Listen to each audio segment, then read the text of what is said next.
Picture the most celebrated house in early America. White columns, a copper dome, a mountaintop view of the Blue Ridge that looks like a painting of itself. A house so perfectly conceived that its architect spent 50 years building it and still considered it unfinished. Now fill that house with rotting animal bones. Add a bird that lives inside and relieves itself wherever it pleases. Add the sweat of a man who has just ridden 12 miles on horseback through a Virginia summer, who has come back inside without washing, who is already at his desk working in the same coat he wore yesterday and the day before, and, let us be honest, most of the days before that. Add the particular sweetness of a jar on the bookshelf that contains something organic that is only partially preserved. Add the cold well water that someone carried up the back stairs before 5 in the morning. The water that is now sitting in a copper basin waiting for feet. And underneath all of that, underneath the French wine and the imported lavender soap that gets used occasionally, the fundamental biological reality of what a human body produces when it's alive and working, and not particularly focused on its own maintenance. That is Monticello. That is Jefferson's paradise. The mountaintop. A place where you could eat the finest macaroni in North America at dinner, food Jefferson brought the recipe for from Italy personally, and breathe something deeply, profoundly wrong by breakfast. A place where the philosophical architecture of Republican democracy was being built in letters at the same writing stand where a mockingbird whistled French military songs.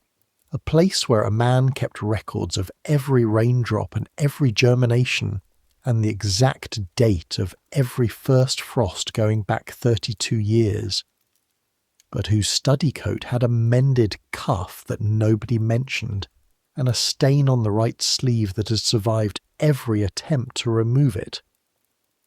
We're going back there tonight, not as tourists moving through the velvet rope exhibits, not as historians looking at the documents under glass. We are living it. One day, one body, one house, and everything the biographies leave out on purpose because it does not fit the monument. Because here is the thing about great men, the really great ones, the ones who get their faces on the money and their words carved into granite, and their ideas taught to children for centuries. Those men still had bodies, disappointing, complicated, mortal bodies that needed to eat and sleep and be washed and emptied and maintained every single day, whether or not they had a letter to write to Thomas Paine or a debate to finish with the Continental Congress. The body does not pause for historical significance. It keeps going. It keeps requiring things. And someone has to provide those things. Tonight, that someone is you. So I make these history stories, and I think you know by now that I am not going to tell you Thomas Jefferson was a good man or a bad man. I am going to tell you something more useful. What his bedroom smelled like at 4:30 in the morning. What his teeth sounded like in a quiet room. What it felt like to carry the cold water basin up the back stairs every single day of your 16th and 17th year, while the man whose feet you were about to serve had written 15 years earlier that all men are created equal. You want comfort? You might get some, eventually. But first, get comfortable. Here we go. The bell rings at 4:30 in the morning. Not a gentle bell. Not the kind that can be slept through or negotiated with. This is the plantation bell, the large one mounted on the post near the stable, and it rings for a reason that has nothing to do with your preferences. It rings because the house has to be ready before the man in the great house opens his eyes, and the house does not ready itself. You are already awake. You have been awake since before the bell, lying in the quarters at the south end of Mulberry Row, listening to the night sounds of the mountain. Owls, the wind through the chestnut trees, Something moving in the kitchen garden below. Probably the deer that has been eating Jefferson's strawberries for 3 weeks now, which will be a problem somebody else records in the farm book tomorrow. You know these sounds. You've been hearing them your entire life, which is 16 years. All of them on this mountain. Your mother worked the kitchen garden. Your grandmother before her wove cloth in the textile workshop further down Mulberry Row. You know every path, every drainage ditch, every place where the red clay holds water in the rainy season and cracks in August. 3 weeks ago you were reassigned from field work to housework, inside work, house duty. The field workers said this when they heard, said it with a particular inflection, like you had won something, like being inside meant something better. You're beginning to understand it differently. The walk from Mulberry Row to the great house takes 7 minutes in daylight. In the dark, with the path still slick from last night's rain, it takes longer. You carry a lantern. The flame inside it is small and steady, and throws your shadow long and black against the garden walls. Monticello in the dark is strange. In daylight it looks like what it is meant to look like. White columns, red brick, the dome rising above the roof with a kind of confident geometry that visitors write home about. They write from Philadelphia and New York and London, these visitors. They use words like magnificent and like Rome and like the future. The house has been designed to produce exactly this response. Designed down to the placement of skylights for optimal light at specific times of day. Designed with the precision of a man who's been thinking about this building since he was 22 years old and has not stopped. In the dark, before anyone has arranged it for viewing, it looks like a house where something is always slightly unfinished. The additions Jefferson keeps making, the wings and the terraces and the underground walkways that connect the dependencies to the main house, so that servants can move without being seen. They turn the structure into a maze that seems to be searching for its final form. Something is always being rebuilt. Some wall is always under revision toward a perfection that keeps moving. You have learned your way through it. Mostly. You go in through the servants' passage, the underground one that runs beneath the house. This is a feature Jefferson designed with intention. He wanted the house to appear self-sufficient. Wine bottles that rise from the cellar without a visible servant. Dumbwaiters built into the dining room walls so food can appear without the appearance of labour. Hidden passages so that the people who keep the house running can move through it without disturbing the performance of a house that runs itself. You are part of the invisibility system. The kitchen is already alive when you pass through. The smell announces it before you reach the door.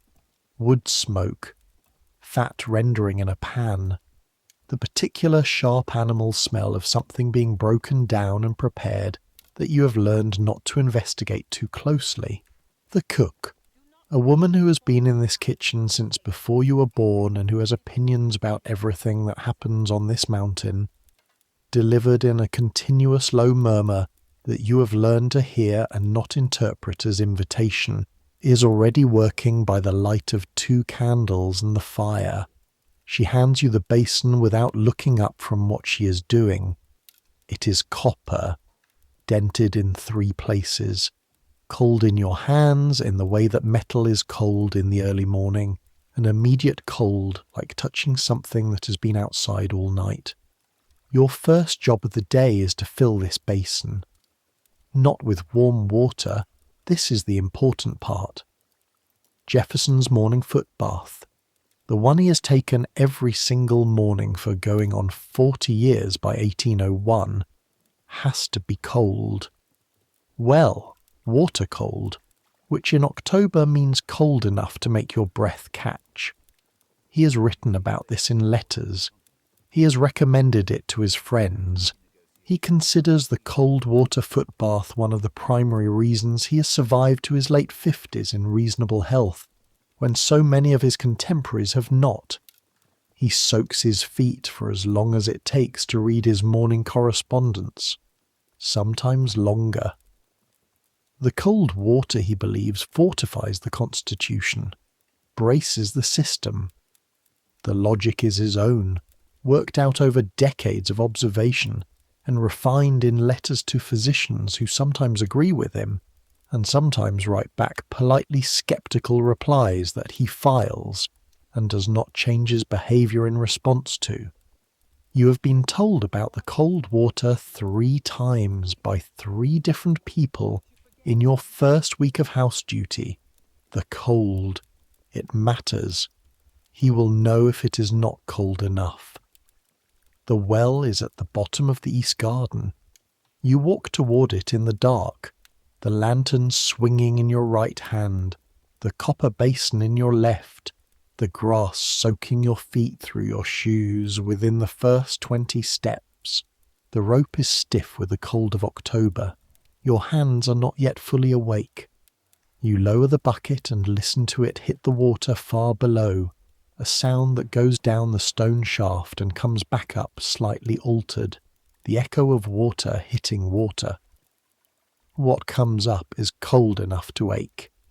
You pour it into the basin. The copper contracts against it, almost imperceptibly, a tiny giving in to the temperature.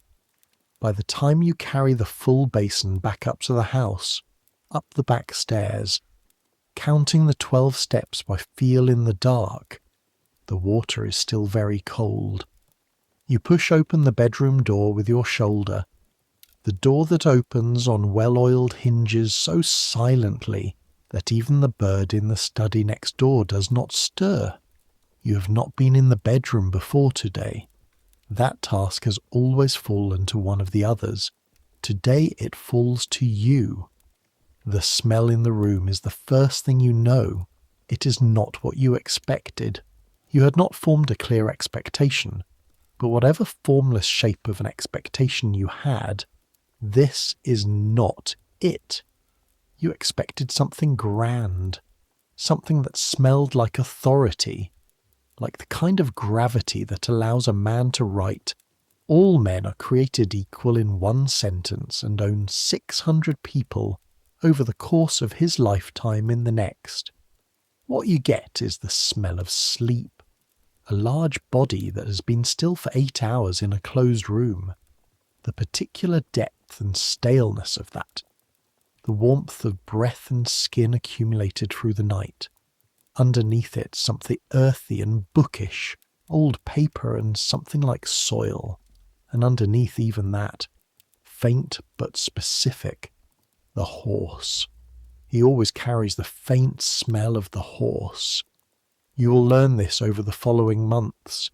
Even in the morning, even before he has ridden, it is in his skin.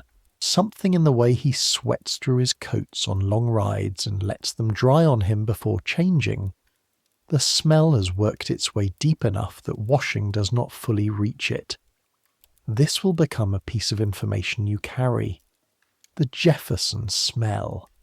Horse and old coat and French soap used sparingly, and something specific underneath all of it. That is simply the smell of a particular person's body. The bed is built into an alcove in the wall.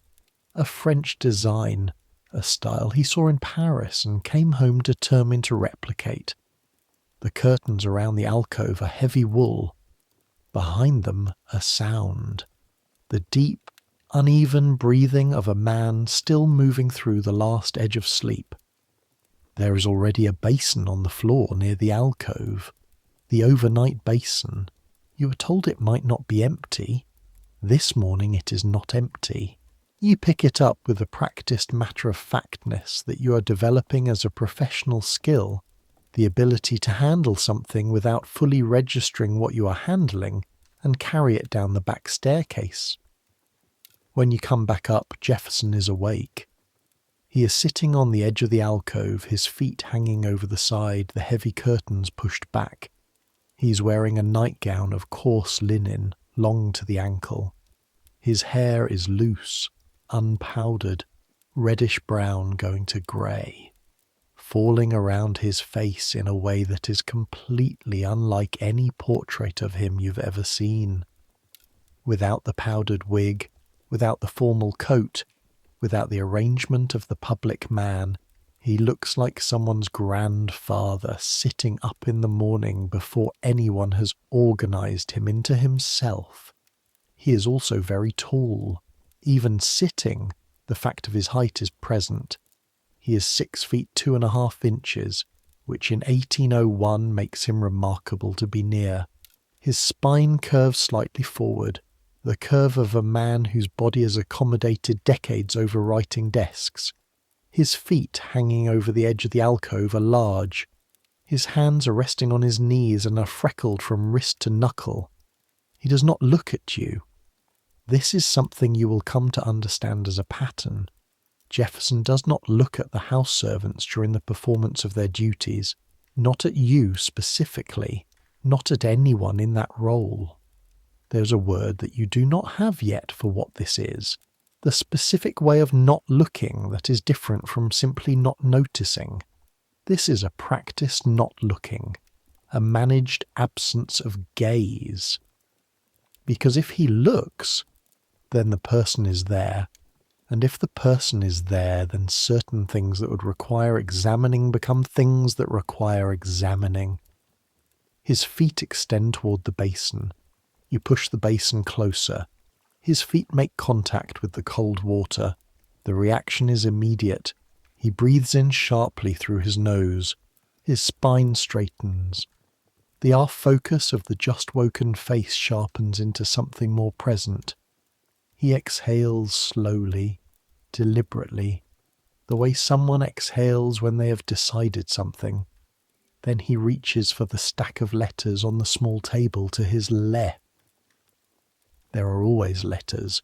This morning there are 7. The top one has a Philadelphia postmark. He begins to read. His feet stay in the water. You stand near the door, because this is your instruction. Stand near the door. Do not speak unless spoken to. Do not look directly. Wait in case you are needed. You look at the room. The walls have books from floor to ceiling, and these are not decorative books. They are used books. They are arranged in a way that suggests recent movement and approximate return. Slips of paper mark places. Some volumes have been laid on their sides on top of others because there is no spine space remaining. There are books in French and books in Latin and books in Greek and one very thick book in what you will eventually be told is Anglo-Saxon, which is the English that existed before the English, you know. On the writing desk there is a tooth, not a human tooth, a tooth as large as your fist, smooth and dark brown, dense with the specific weight of something very old. The label underneath it, in tiny letters in Jefferson's handwriting, reads Megalonyx Jeffersoni, giant ground sloth. He discovered it, more or less in a box of bones from Western Virginia, and spent months writing to scientists in France about what the animal might have been. He named it after himself. This is a thing he was permitted to do. There is also the bird. The cage is by the window, and the bird inside it is awake and watching you with one bright black eye that contains something you can only describe as an opinion. The mockingbird's name is Dick. He is a northern mockingbird, the most famous pet in Virginia, and Jefferson loves him with the specificity and tenderness that you will observe over the following months, and that he does not, you will notice, extend to the human beings in his vicinity in quite the same register. Dick opens his beak. What comes out is a sequence, a phrase from a French popular song, whistled with absolute precision, followed by a fragment of something classical you do not know, followed by a sound that is unmistakably a creaking door hinge, reproduced so exactly that you look behind you before you can stop yourself. Jefferson looks up from his letters, just briefly. A small sound of approval in his throat. His feet are still in the water. The skin at his ankles has gone pink at the waterline. He does not seem to feel this as discomfort. 40 years of a practice make it invisible. The body arrives at the basin and the mind goes elsewhere. You wait and count, because counting is something you can do without making any sound. The letters take 23 minutes. 6 of them are read. 2 are annotated in the margins with a pencil he keeps tucked on the right side of his hair. A habit so consistent, you'll see it every single morning forward. When he is finished, he withdraws his feet from the basin and dries them himself with a cloth from the table. He does not ask you to do this. There are things he does not delegate. The washing of his own feet is one of them. He stands. He is taller standing than you had remembered from the distance at which you have previously observed him. Without looking at you, he moves toward the dressing room. You take the cold basin, which is slightly less cold than when you brought it, and carry it back down the passage. The morning ritual has been completed. The great man's feet have been soaked. The letters have been read. The bird has performed. Now the house has to get ready for the day, and you're part of that getting ready, and it is not yet 6 in the morning. The dressing room belongs to Burwell Colbert. Burwell is Jefferson's personal manservant, a few years older than you, a man who has been doing this specific work long enough that he does it with the efficiency of something that has been practiced until it is invisible. He moves through the upper house with a quietness that you're trying to learn. Not the quietness of someone who has been told to be quiet, the quietness of someone who has decided that their presence is a professional choice, something they deploy or withhold on their own terms. He tells you, on your second day, the essential facts about the dressing room. Jefferson shaves himself. He does not want someone else handling the razor. He does it standing in front of the small mirror on the stand, the bowl of warm water steaming, the razor moving across his face with surprising precision for hands as large as his. He uses soap for shaving, French soap, imported through merchants in New York who source it from Paris. It smells of lavender and something medicinal.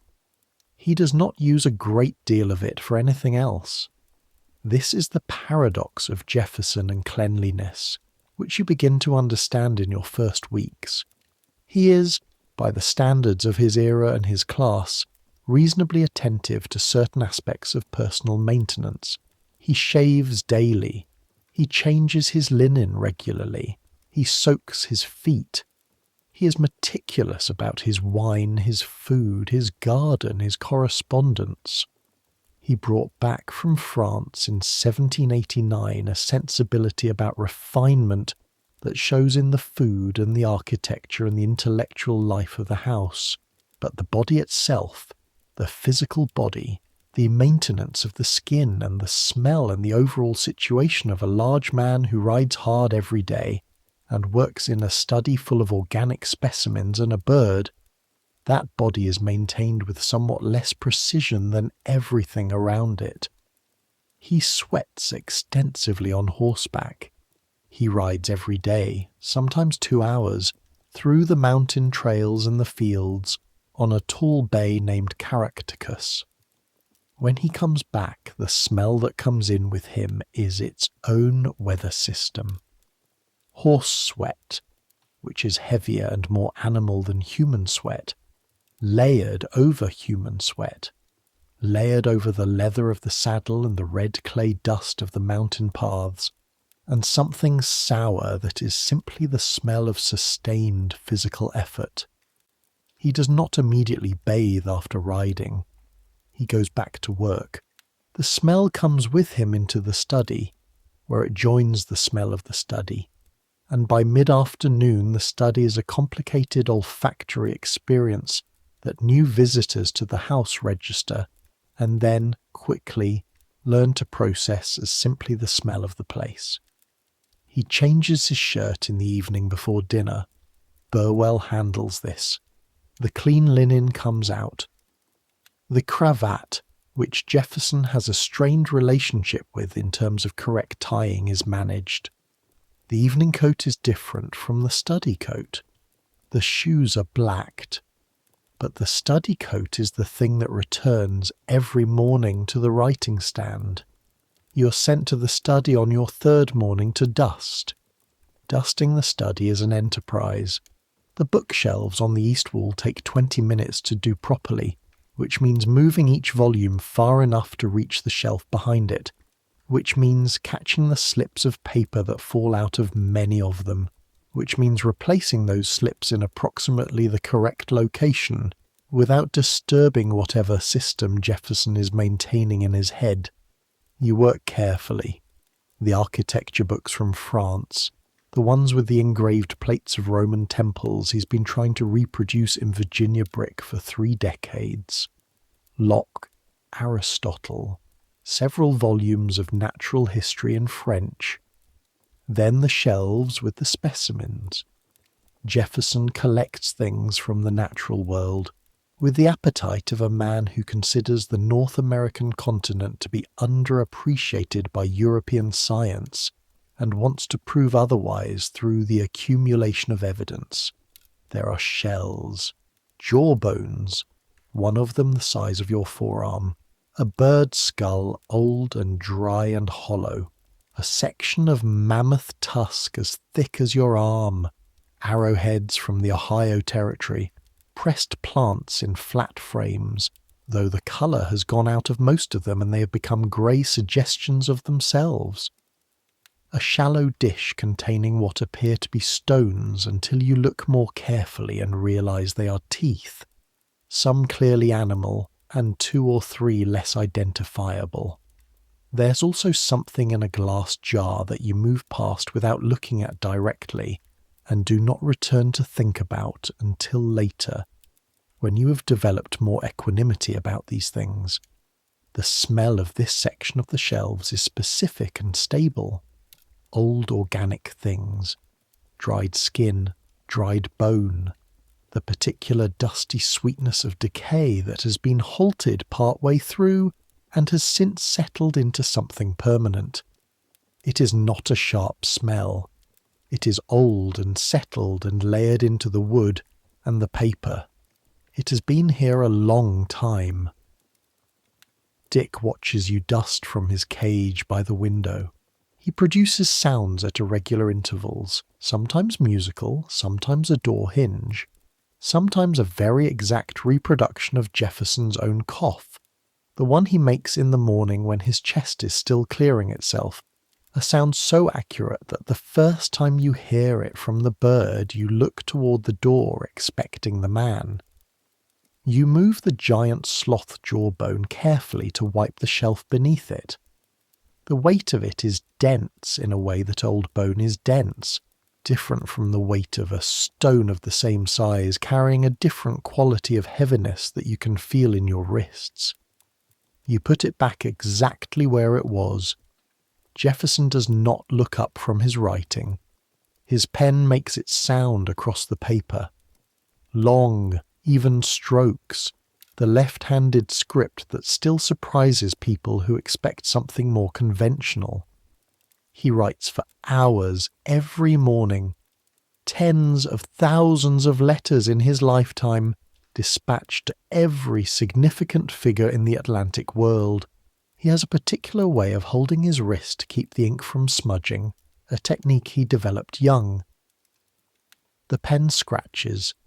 Dick produces the Italian aria fragment. You dust. And the morning turns, and the smell of the study thickens slightly as the day warms, and outside through the window the Blue Ridge stands exactly where it always stands, patient and blue in the distance. Mid-morning, and the riding clothes come back. Jefferson has been out since 8. Caractacus brought him down the mountain trails and back up again. 2 hours of sustained riding, the daily constitutional that Jefferson has maintained through presidency and retirement with the consistency of the cold foot bath. He believes in riding the way he believes in cold water, the fresh air, the exercise, the particular mental state that comes from being on horseback in the open country, which is different from any mental state achievable at a writing stand. Burwell takes the riding coat when Jefferson returns. You're in the back passage close enough to see this exchange. The coat is deep brown, cut in a style from 20 years ago. The cut still good because the original cloth was excellent, though the cloth itself is no longer what it was. The left cuff is mended. The collar is worn through at one point where it rubs the back of Jefferson's neck. It has been brushed many times. It is saturated with something that brushing does not remove. The smell that comes off this coat, when Burwell holds it at arm's length, for the half second before carrying it away to be brushed and aired, is the full composite of 2 hours of riding on a Virginia morning. Horse sweat in its full form, human sweat in its full form, the leather of the saddle, the dust of the mountain clay, something beneath all of that which is simply the smell of exertion, accumulated over years of the same activity in the same coat. Burwell's face does not change. This is Burwell's great professional discipline. His face stays the same. He takes the coat away. Jefferson goes to the dressing room to put on the study coat. The study coat is famous among the people who work in the house, in the way that a particularly persistent problem becomes a kind of shared reference. It has been mended at the pocket. The lapels are creased in permanent lines from years of being creased exactly the same way every day. The stain on the right sleeve, origin unknown, has survived multiple attempts at removal and has achieved the permanence of an intentional detail. The cloth is heavier now than when it was new, compacted by years of wear into something denser. Jefferson puts it on and sits back down at the writing stand. The coat disappears from his awareness, which is how it has always happened. The man who designed the double-hung windows and the alcove beds and the dumbwaiters with the precision of an architect who cannot pass an unresolved detail does not notice what he is wearing. Some categories of information simply do not reach the part of his mind that responds to things. The coat is in that category. His collar was in that category. Often his cravat is in that category, until some dinner guest's expression alerts Burwell to the situation, and Burwell performs a small repair that goes unacknowledged, because Jefferson did not know there be a problem. The pen scratches. This is a Thursday in October, and the secretary arrives on Thursdays. His name is William. He comes up from Charlottesville twice a week to help manage the volume of correspondence, because the volume is not manageable alone. Jefferson has been in correspondence with the intellectual world of 2 continents for 30 years. The letters keep arriving. Each one requires a response that is considered and specific and in Jefferson's voice. William is 20 years old, from a Richmond family that considers Jefferson's patronage both an honour and a door into the future. He arrives this Thursday at 9 in the morning and you show him to the study. He stops in the doorway. Jefferson is at the writing stand. Study coat, hair not yet dressed for public view. The pencil tucked in the hair above his right ear.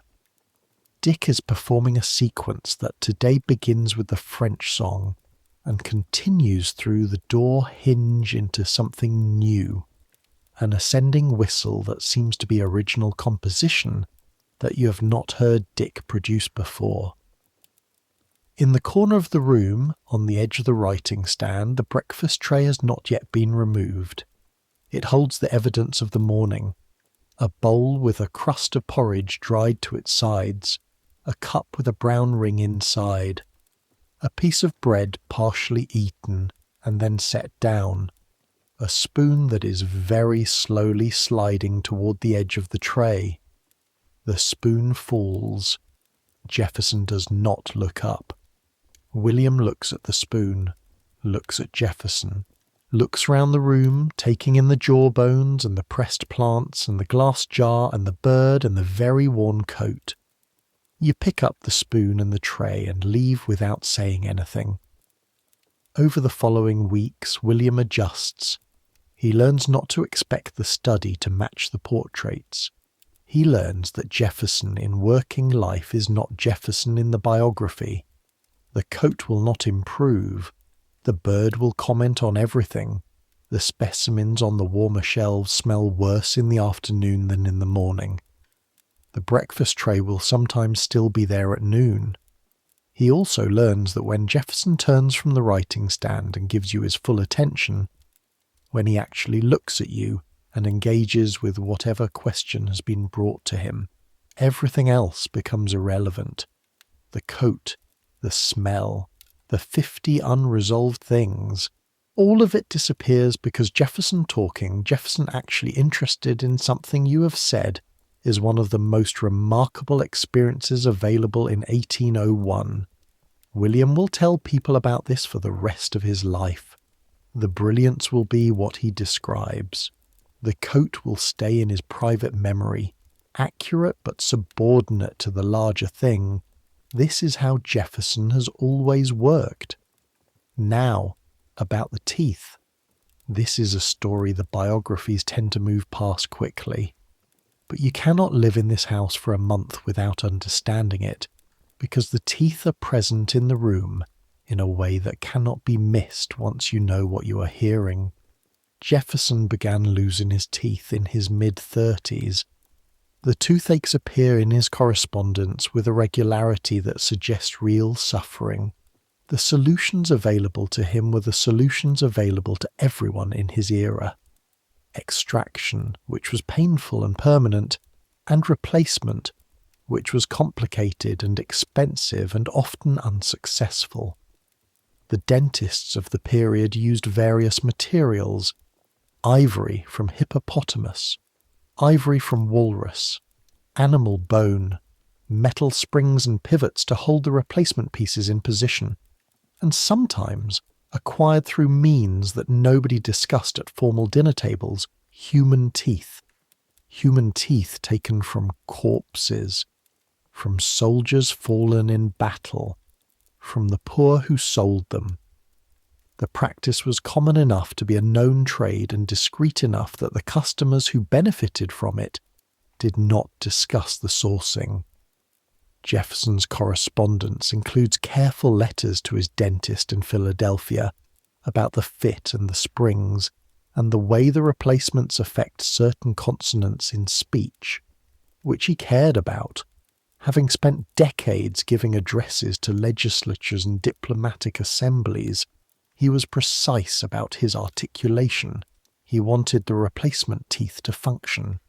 The replacements clicked, quietly, almost inaudibly. But in a quiet room, in the study with only the fire and the pen, and Dick's occasional performances, there is a small sound, a regular click. When Jefferson is speaking carefully, choosing his words, you can hear it. You hear it the first time without knowing what it is, and then Burwell tells you, matter-of-factly, on one of the mornings when Burwell is in explaining mode, which happens periodically, when he's decided you need to know something. You learn not to look at Jefferson's mouth when you hear it. You learn to hear it without it registering in your face. This is another professional skill. The click of borrowed teeth in a mouth that writes to posterity about the rights of man. You learn to hear it as simply the sound of the room. The dinner preparations in this house are a genuine enterprise. Jefferson eats dinner at 3:30, following the European custom he brought back from 5 years in France. This is the central social event of the Monticello day when guests are present, which is most days, because Jefferson has been famous for his table since before he was famous for anything political, and the fame brings people. The food is the best available in Virginia.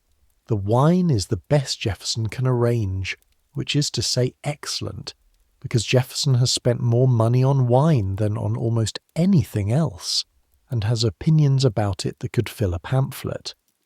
By 2 in the afternoon, the kitchen is at its full capability. The kitchen is separated from the main house by the underground dependency passage, which keeps the cooking smells from saturating the fine rooms, except that they do saturate the fine rooms regardless, because smells do not respect architectural theory. By 2, the smell of roasting meat and baking bread, and the cream sauce being made for the vegetables has worked its way through the whole house, from the cellar to the dome. It comes up the stairwells, it settles into the curtains. Today, it is roast beef. Also something with cream, and a quantity of the kitchen garden's late-season tomatoes and beans that you carried up the hill this morning. Also bread, which has been baking since 10 and whose smell is the most uncomplicated pleasure of the whole afternoon, the one smell in the house that asks nothing complicated of you. That is simply warm and good. Also wine.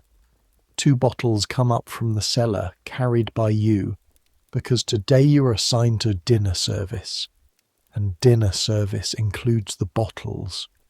The cellar is cut into the mountain rock and stays cool even in summer. You carry the bottles up the stair carefully, the glass cool against your palms, and set them on the sideboard in the butler's pantry. Through the half-open dining room door, you can see that Jefferson is already in there with 2 early arrived guests. A man in a coat that looks recently pressed, a woman in a yellow dress carrying a book under her arm. Jefferson is by the fireplace. He is in the study coat.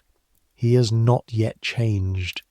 He is speaking with animation about something, his hands describing an architectural concept in the air, the layered freckled hands moving through the shapes of what he is explaining. The man in the press coat is watching Jefferson's coat, not staring. But there is a small recalibration happening behind his eyes, the resetting of expectation that visitors to Monticello perform when the actual Jefferson does not match the imagined one. This is what Jefferson does in person. He is not the portrait. He is not the monument. He is a tall man in a worn coat who has been working since 5 in the morning and whose mind is elsewhere even when he is looking at you. The guest recalibrates. Jefferson does not notice. The door swings closed. You take the bottles to the dumbwaiter.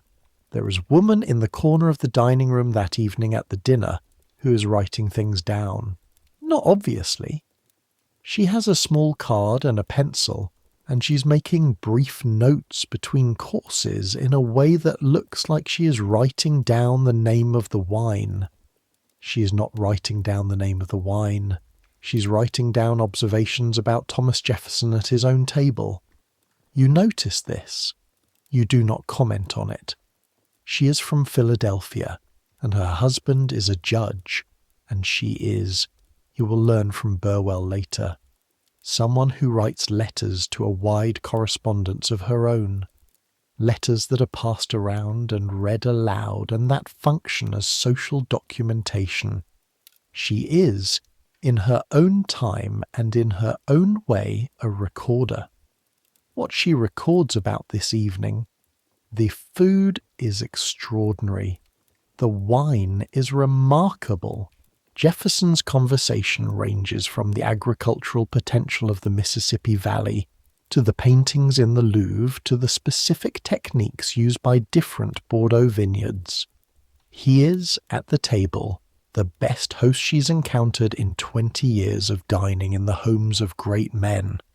What she also notices and writes down in smaller letters and does not read aloud from the card later: the study coat, the worn left cuff, the way Jefferson's breath at the third hour of dinner after the Bordeaux and now the champagne carries the composite of the meal in a way that the formal setting does not quite contain. She notices the clicking, which she has to listen for carefully to identify, and which she writes down as a question mark she will later resolve.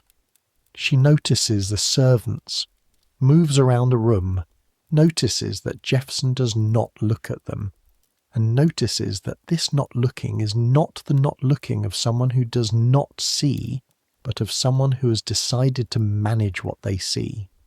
She files these observations. She will not include them in the letter she reads aloud, but she will think about them for a long time afterward. You, near the sideboard with a wine bottle, notice her noticing. You refill the judge's glass. You are the invisibility system. You are very good at it by now. The British minister came in 1803. You're not there for this. It happens at the White House in Washington, not at Monticello. But the story comes back to the mountain the way all stories come back, carried in conversation, in letters read aloud, in the accounts that the house's permanent residents share in the evenings on Mulberry Row. His name is Anthony Merry. He is the formal British diplomatic minister to the United States, and he arrives for his official presentation to the President of the United States dressed for it. Silk coat, powdered wig, sword at his hip, the full court dress that European diplomats wear when making formal calls on heads of state. Because this is what the protocol requires, and Merry takes protocol seriously in the way that diplomats who represent old empires to new republics take protocol seriously. He has prepared his address. He has prepared his bow. Jefferson meets him wearing a dressing gown and slippers. The old red ones, the ones that have been retired and then unretired so many times that they're worn through at the toe of the right foot and are held to the left foot by a combination of habit and optimism. Jefferson is not making a statement. He's not being deliberately provocative, or not entirely. He has simply been working since 5 a.m, which is when he works. And when Merry is announced, Jefferson walks out to meet him without having changed, which is what happens when the work matters more than the performance. Merry is extremely offended. The letter he writes to London describes the encounter in the language of formal grievance. He uses the words threadbare and down at heel. He implies that he has been deliberately humiliated, that the reception constitutes a calculated insult to the British Crown and to the formal protocols of diplomatic exchange. Jefferson, when the complaint surfaces through channels, is more or less unbothered. His position, as near as it can be reconstructed from the letters he writes in response, is that the quality of his footwear has no bearing on the warmth or seriousness of the diplomatic relationship between the United States and Great Britain. He is not wrong. The slippers win.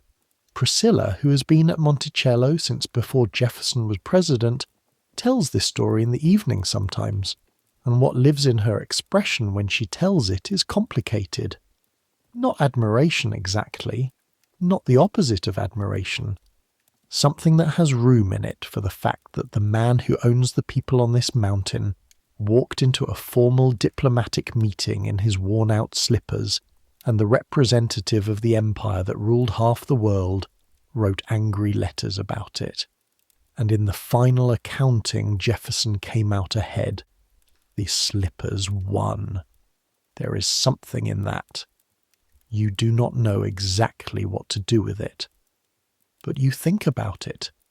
There is a morning in late November when you are sent to the study not to dust but to move books.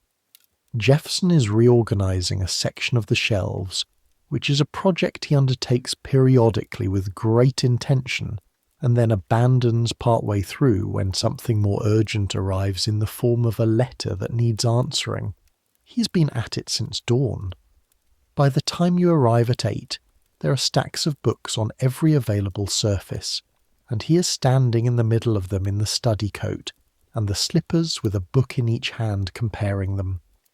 The smell of the room on this particular morning is notable. It has rained the night before. The windows are closed against the cold. The fire has been burning since 5, and the air in the study is warm and close, and has been breathing Jefferson all morning. The specimens on the mid-level shelves, the organic things, are responding to the warmth. The smell of the study coat has also expanded in the heat, and Dick, who becomes more vocal on cold rainy days, has been performing for 3 hours and has made the room feel very full. Jefferson asks you, without looking up from the books in his hands, to move the stack on the right side of the fireplace to the floor under the east window. You move the stack. One of the books, an older one, falls open as you carry it. It opens to a page in Greek. You look at the page. You cannot read Greek. You cannot read English. You have not been taught to read anything. Reading is not among the things that the system has included in your education, because the system does not consider your education in those terms. You close the book and put it with the others. Jefferson has gone back to his comparing. Dick produces a sound that, you realize after a moment, is an exact reproduction of the sound a book makes when it falls open. You move the rest of the stack. The fire pops in the fireplace. Outside, the November rain begins again. Benjamin Rush visits in the fall of that year. He is one of the most prominent physicians in America. He signed the Declaration. He believes in bleeding and purging and calomel as treatments for most of what ails the human body. He and Jefferson have corresponded for years. Rush is here because Jefferson has mentioned headaches in his recent letters, and Rush has decided that the headaches need to be looked at by someone who knows what to look for. Rush spends 2 days at Monticello. He has long meals with Jefferson. He walks the grounds. He is shown the garden and the study and the workings of the house. He examines Jefferson's mouth. This examination, which you witness briefly as you move through the upper passage with something from the kitchen, is conducted with the clinical directness of a man who has seen worse and is professionally concerned. Rush holds the candle close and looks at what is there. He makes sounds. He asks questions in a low voice that you cannot hear the specific words of. After Rush leaves, Burwell mentions, while oiling the dining room door hinges, that Rush told Jefferson his dental situation needed more regular attention than it was getting. Jefferson's response, as reported by Burwell with the flat precision of someone delivering information that is not his to editorialize, he thanked Rush for his concern and returned to his letters. The dentist in Charlottesville is seen every several months when the discomfort becomes significant enough to motivate the trip. The replacements are adjusted, new complaints arise, new adjustments are made, the whole situation is managed, which is to say that it continues. The clicking continues. You continue not registering it in your face.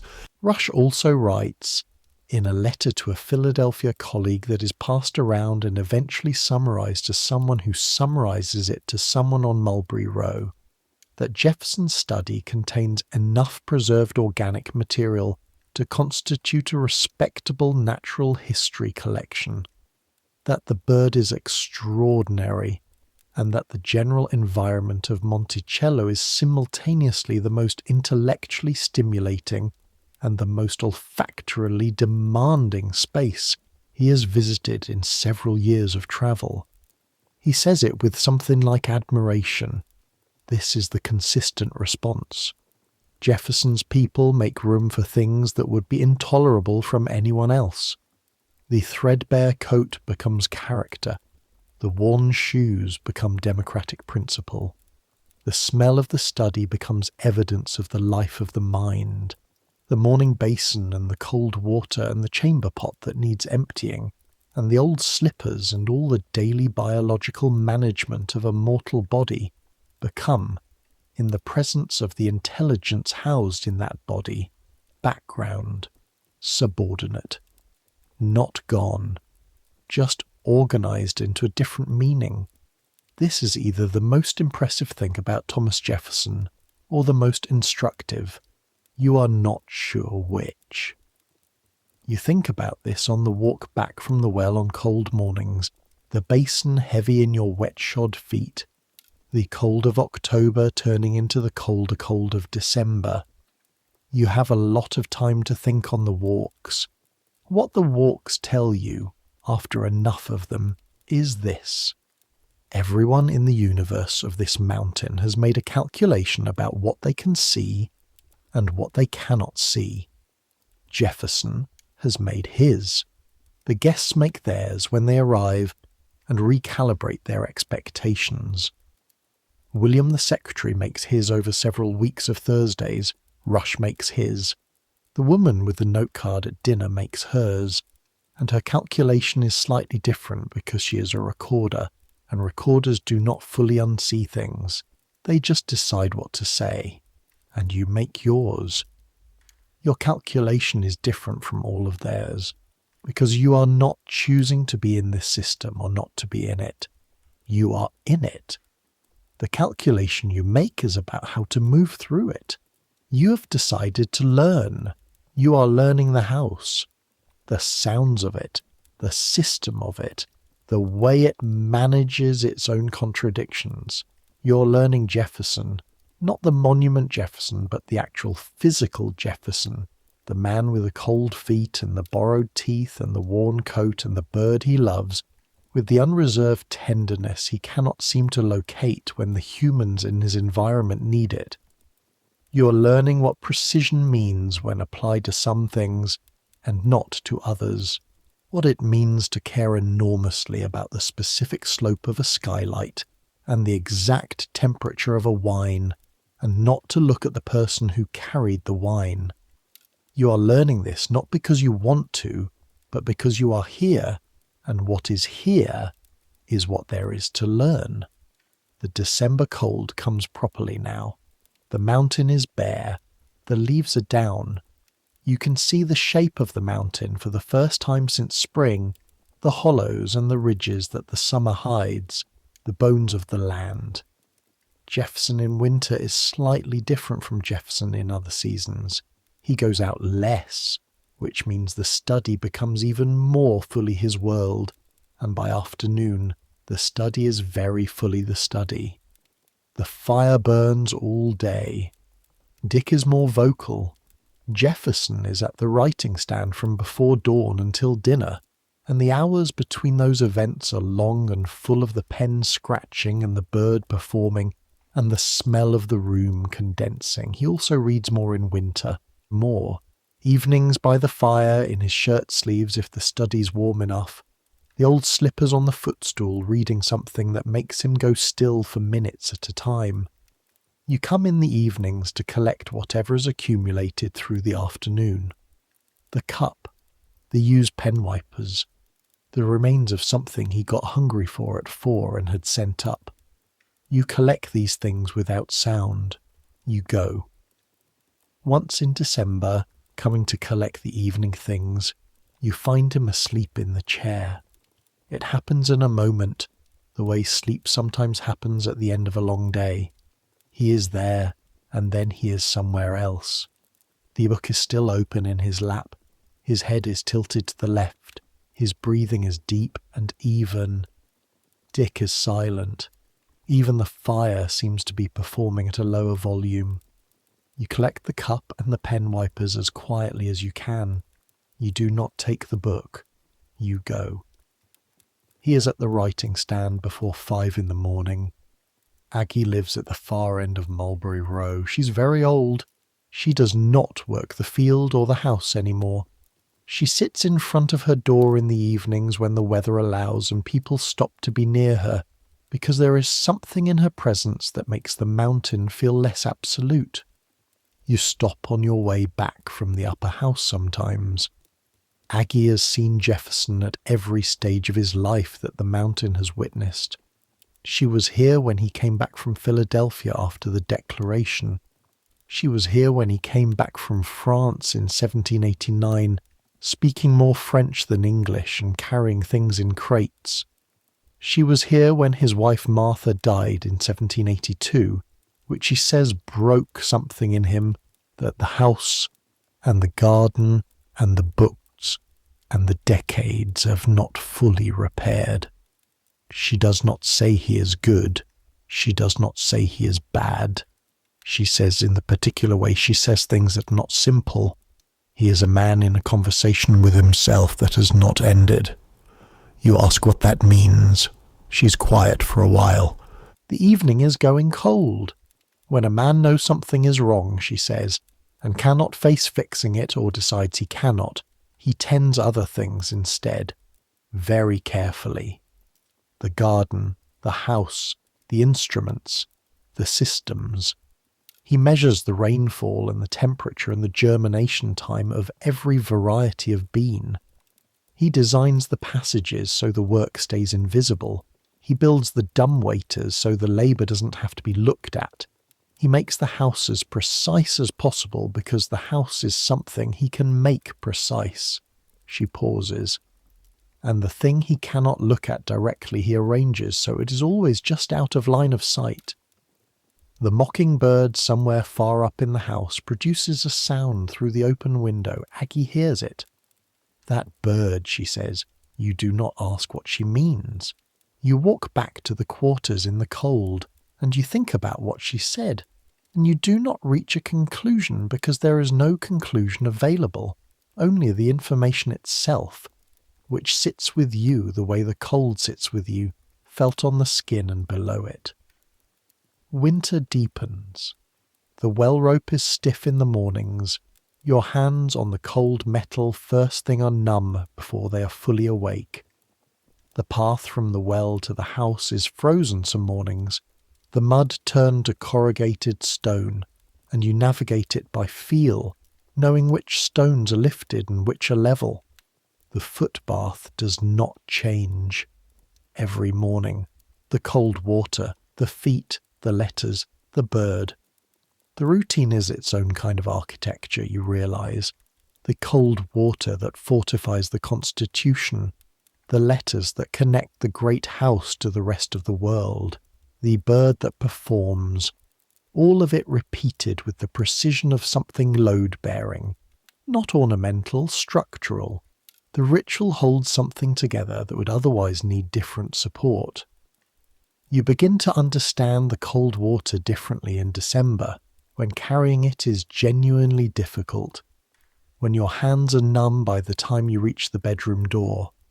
Jefferson gets into the cold water in December with the same breath in, the same release, the same subsequent stillness that he gets into it in October and August. He does not perform effort. He does not make the cold water about difficulty. He just does it. 40 years. There is something in that too. You have not resolved what. Spring arrives as spring always arrives on the mountain. Not all at once, but in pieces. Particular mornings where the air smells different than the morning before, where something under the soil is beginning to move. Jefferson is in the garden before the ground is fully soft enough. He pokes at the earth. He makes notes. He's been waiting for this since January. The kitchen garden in spring is his garden by which I mean it is the place where Jefferson's precision and his tenderness and his extraordinary patience converge into something that looks like love. He has 330 varieties of vegetables in his best years. He has corresponded with botanists in France and England and Russia for seeds of things not available in Virginia. He can tell you the germination time of every variety he grows. He knows which ones need dry warmth and which ones can handle cold soil. He comes to the garden every morning in spring before the study, walking the terraces in the old slippers, which are wet within the first 30 seconds, bending to touch the soil to feel the temperature, crouching by the first green things to examine them at close range. Jefferson crouching in the garden looks nothing like Jefferson dictating letters, or Jefferson at the dinner table, or Jefferson receiving visitors. This is the unperformed version. The man interested in something in the way he is interested in things when no one is organising the interest for other people's consumption. His hands go into the soil. He brings up a handful and holds it to his nose. He breathes in the cold March earth. He stays with it for a moment. Then he makes a note in the pocketbook and goes back to the house, the slippers carrying mud on the soles that Burwell will spend time on later. This is the most at peace you ever see him. A man with mud on his shoes smelling the beginning of spring. You watch from the path with a basket from the kitchen, and you understand briefly, clearly, what Aggie meant about the man who tends what he can tend. The garden is what he can tend. The soil answers him. It does not ask him to resolve anything. In June, a boy from Charlottesville comes up to work in the carpentry shop for the summer. He's maybe 14. He's never been to Monticello before. The first morning he's sent to bring something to the great house, and he comes through the main entrance by mistake, which nobody does because the main entrance is for guests, and he ends up in the entry hall standing under the skylights with a package in his hands looking at the fossils displayed around the room. You find him there 10 minutes later. He's been staring at the mastodon bones mounted on the wall. He says, without looking away from the bones, "What is that?" Megalonyx jeffersoni, you say. You learnt this from the label in the study. The boy looks at the bones for another long moment. Then he looks at you. He has noticed something. He's 14 and he is noticing things. He says, "Who put it here?" "The man who lives here," you say. "He found it."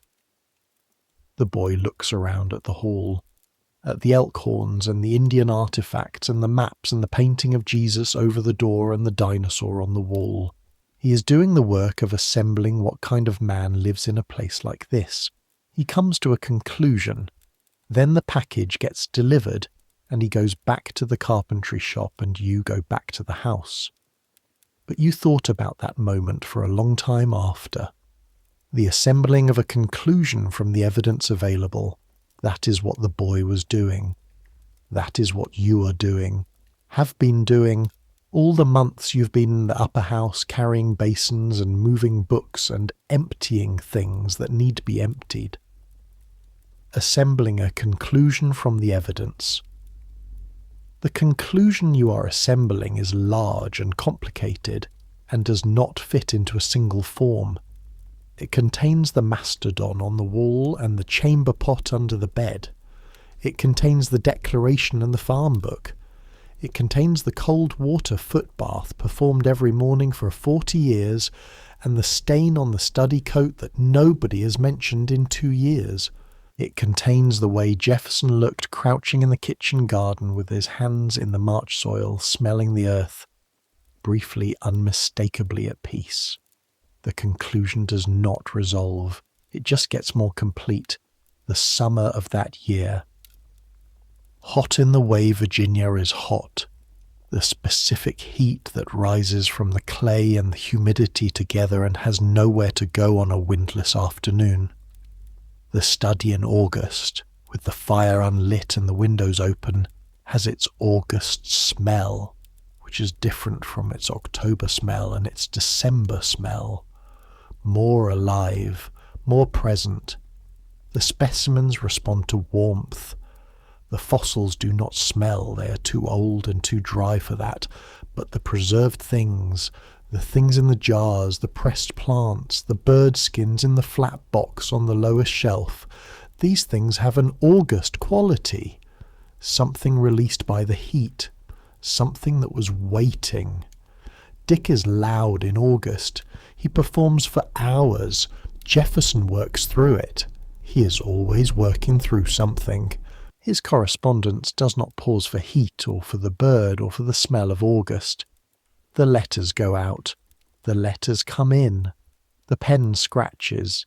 You bring water at 2 in the afternoon, regardless of whether he has asked, because Burwell has told you that Jefferson goes hours without drinking when he is working, and this is a problem Burwell has assigned you to quietly manage. You set the glass on the corner of the writing stand. He picks it up without looking, drinks half, sets it down. The pen scratches. The mockingbird produces the ascending whistle, the one that seems to be original, that you've never heard anywhere but Dick's repertoire. You go back down the stairs. The October frost comes early, and Jefferson is in the garden when it arrives. You see him from the far end of the kitchen path 30 yards away, standing in the bean rows in the early morning light with the frost on the leaves making them look like glass. The pocketbook in his hand making a note. He looks up. He actually looks at you. A direct look, which is not the usual thing. "The frost came early," he says. "Yes, sir. November 3rd last year. November 15th the year before. The records go back 32 years. He closes the pocketbook. He goes back to the house. The frost melts by 9. The beans are touched and will not recover. Jefferson records the date and temperature in the garden book. Then, 3 days later, what he intends to plant the following spring. The record continues. It has always continued. Seasons change, and the record continues. There is a conversation you hear through the half-open study door in the late fall. Jefferson is with a visitor, a man from Washington whose business you have not been told. The visitor is asking Jefferson a question, a specific question, the one that visitors who come to Monticello and stay long enough to be comfortable sometimes ask. He's asking how Jefferson holds together what Jefferson holds together, the Declaration and the farm. The all men are created equal and the 600 names in the farm book across his lifetime. Jefferson's voice, when you hear it through the door, is the voice he uses for this question. You have heard it before, addressed to other visitors, in other configurations. Deliberate, measured. The quality of a man who has thought about this so long that thinking about it has become its own kind of evasion. He says something about the weight of the problem, the economic impossibility of immediate resolution, his hope that the next generation will have tools the current one lacks. He uses the image of holding a wolf by the ears. The visitor says something quiet. Jefferson says, "It is not comfortable, but I cannot let go." You continue down the passage.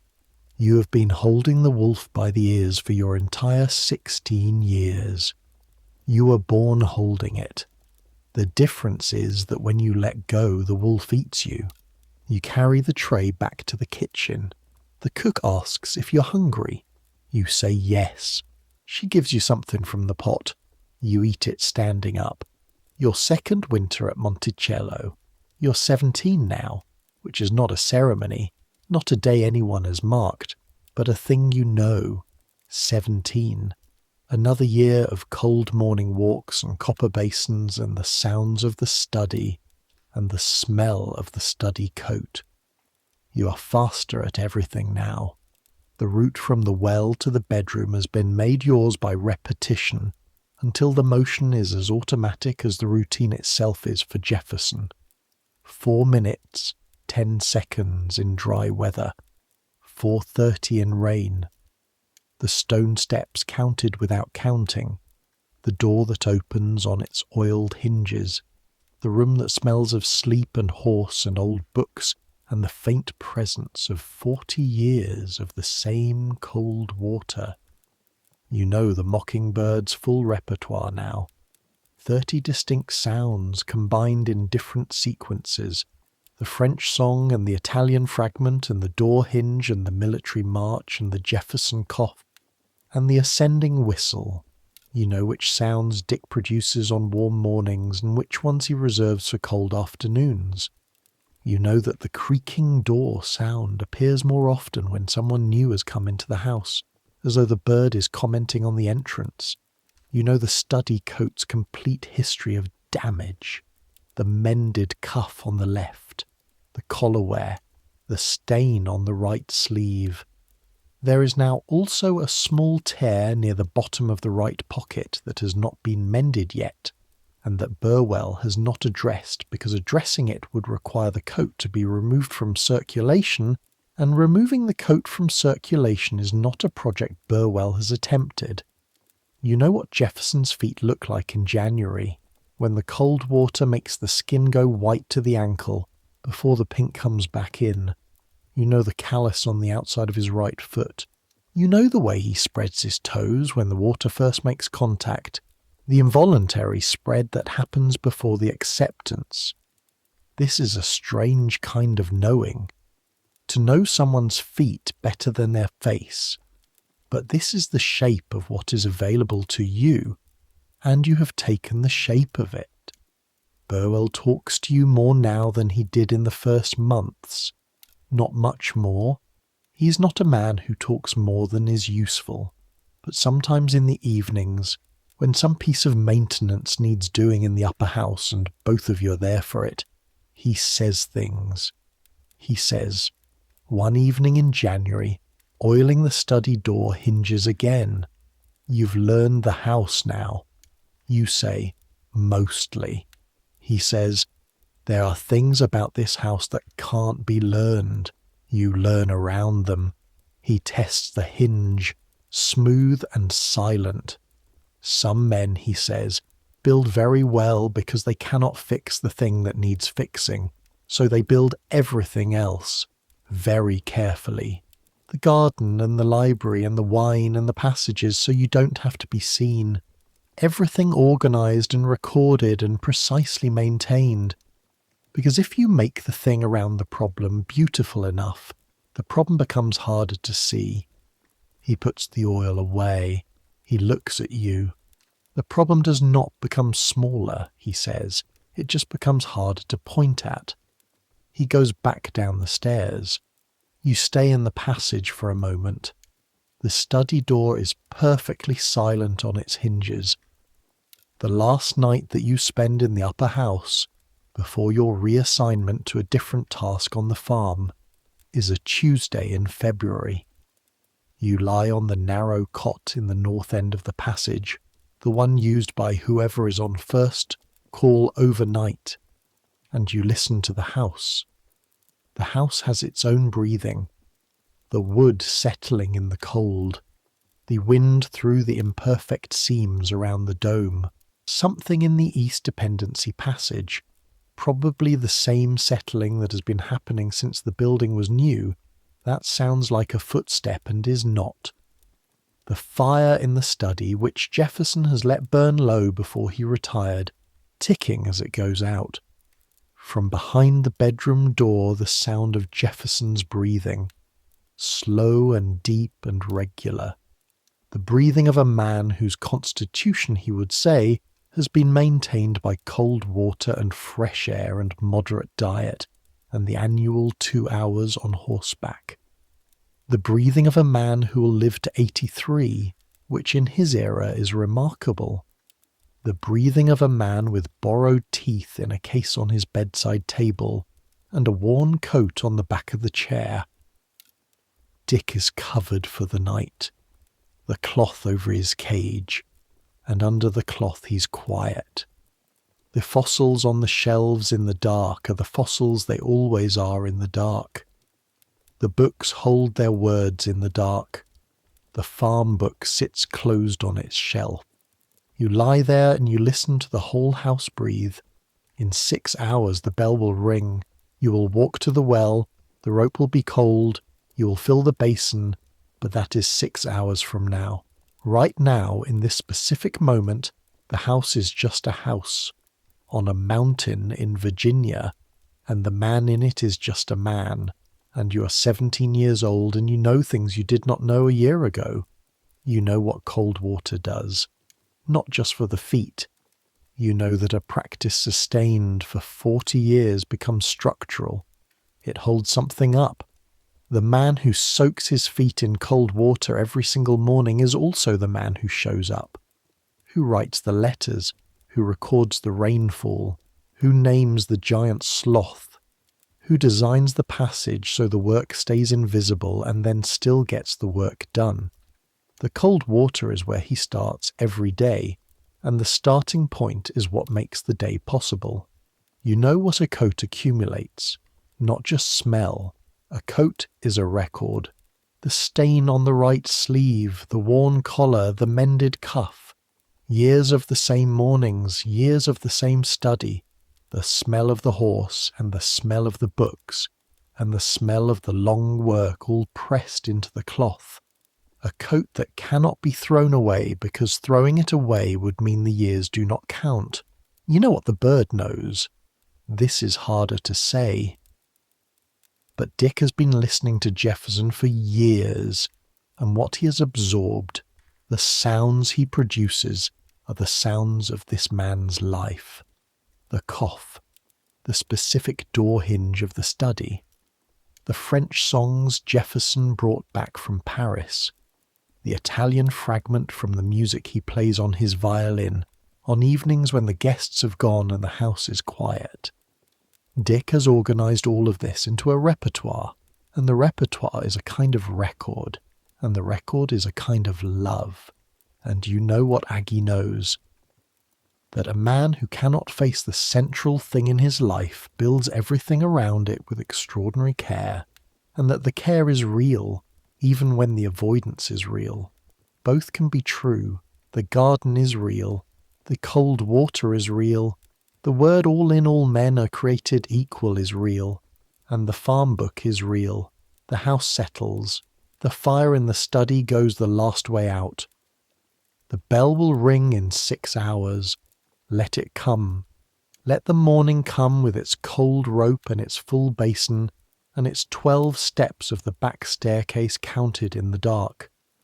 Let the feet go into the water. Let the letters be read. Let the bird whistle the songs of another country in a room full of the bones of extinct animals. Let the worn coat hang on its chair, and the borrowed teeth rest in their case, and the old slippers wait by the alcove bed. Let the pen move across the paper in long left-handed strokes, the words accumulating towards something that will last longer than the man who wrote them, longer than the house, longer than any of the people who kept the house running in the dark before anyone important opened their eyes. Let the mountain hold everything it holds. This is the house that Jefferson built. This is the house that everyone built. This is what greatness looks like from the inside, from the cold well to the back staircase to the bedroom door that opens on silent hinges. You have been here. You know how it smells. You know how it sounds. You know the weight of the basin in your arms at 4:30 in the morning, and the temperature of the water by the time you arrive at the top of the stairs. You know the feet. Centuries will pass, and the feet will still be famous, and the words they carried will still be quoted, and the house on the mountain will be visited by millions of people who will look at the fossils under glass, and the mockingbird's empty cage, and the alcove bed, and the dumbwaiter, and the writing stand, and they will feel the presence of the man who made all of these things, and will carry something of it away with them. but they will not feel the weight of the basin. They will not know what the water smelled like warming in the copper as they carried it up the stairs. That is what you know. That is what you have always known. The house breathes in the dark. The mountain holds. Sleep now. Let the cold well wait at the bottom of its shaft. Let the lantern go out. Let the sounds of the house fade into the sound of your own breathing, which is the only sound that belongs to you and no one else, the only record that goes unwritten in any farm book, the only measurement that does not appear in any account. You have done the work. You have been here. That is more than the history books will say, but it is true. It is the truest thing in this house. Sleep. Good night. But wait, there is more to tell. Because we have not yet talked about the violin. Jefferson plays the violin every evening when the house allows it, has played since he was a boy in Shadwell, the plantation where he was born, where his father kept a fiddle and encouraged its use. He has played through everything. Through the French years when he practised in the Hôtel de Langeac and drove his servants gently mad with the sound coming through the walls. Through the White House years, though he played less there, in the formal residence surrounded by political life. And here, at Monticello, in the evenings after dinner when the guests have gone, he plays. The violin comes out of its case with a care that is different from the way he handles almost anything else. Not the affectionate roughness with which he handles Dick or the focused abstraction with which he handles his fossils, a different quality, something almost shy. He holds the neck of it the way you hold something you are afraid of damaging and also cannot put down.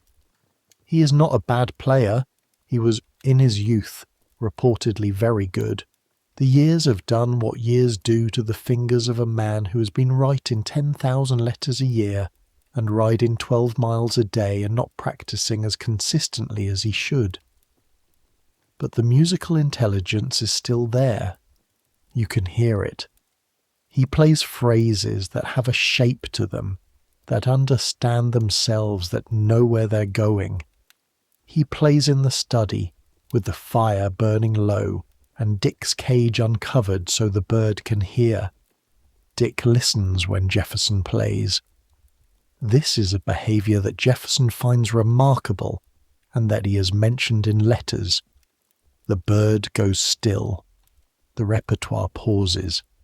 Dick listens to the violin the way a person listens to a story, with the whole body attending.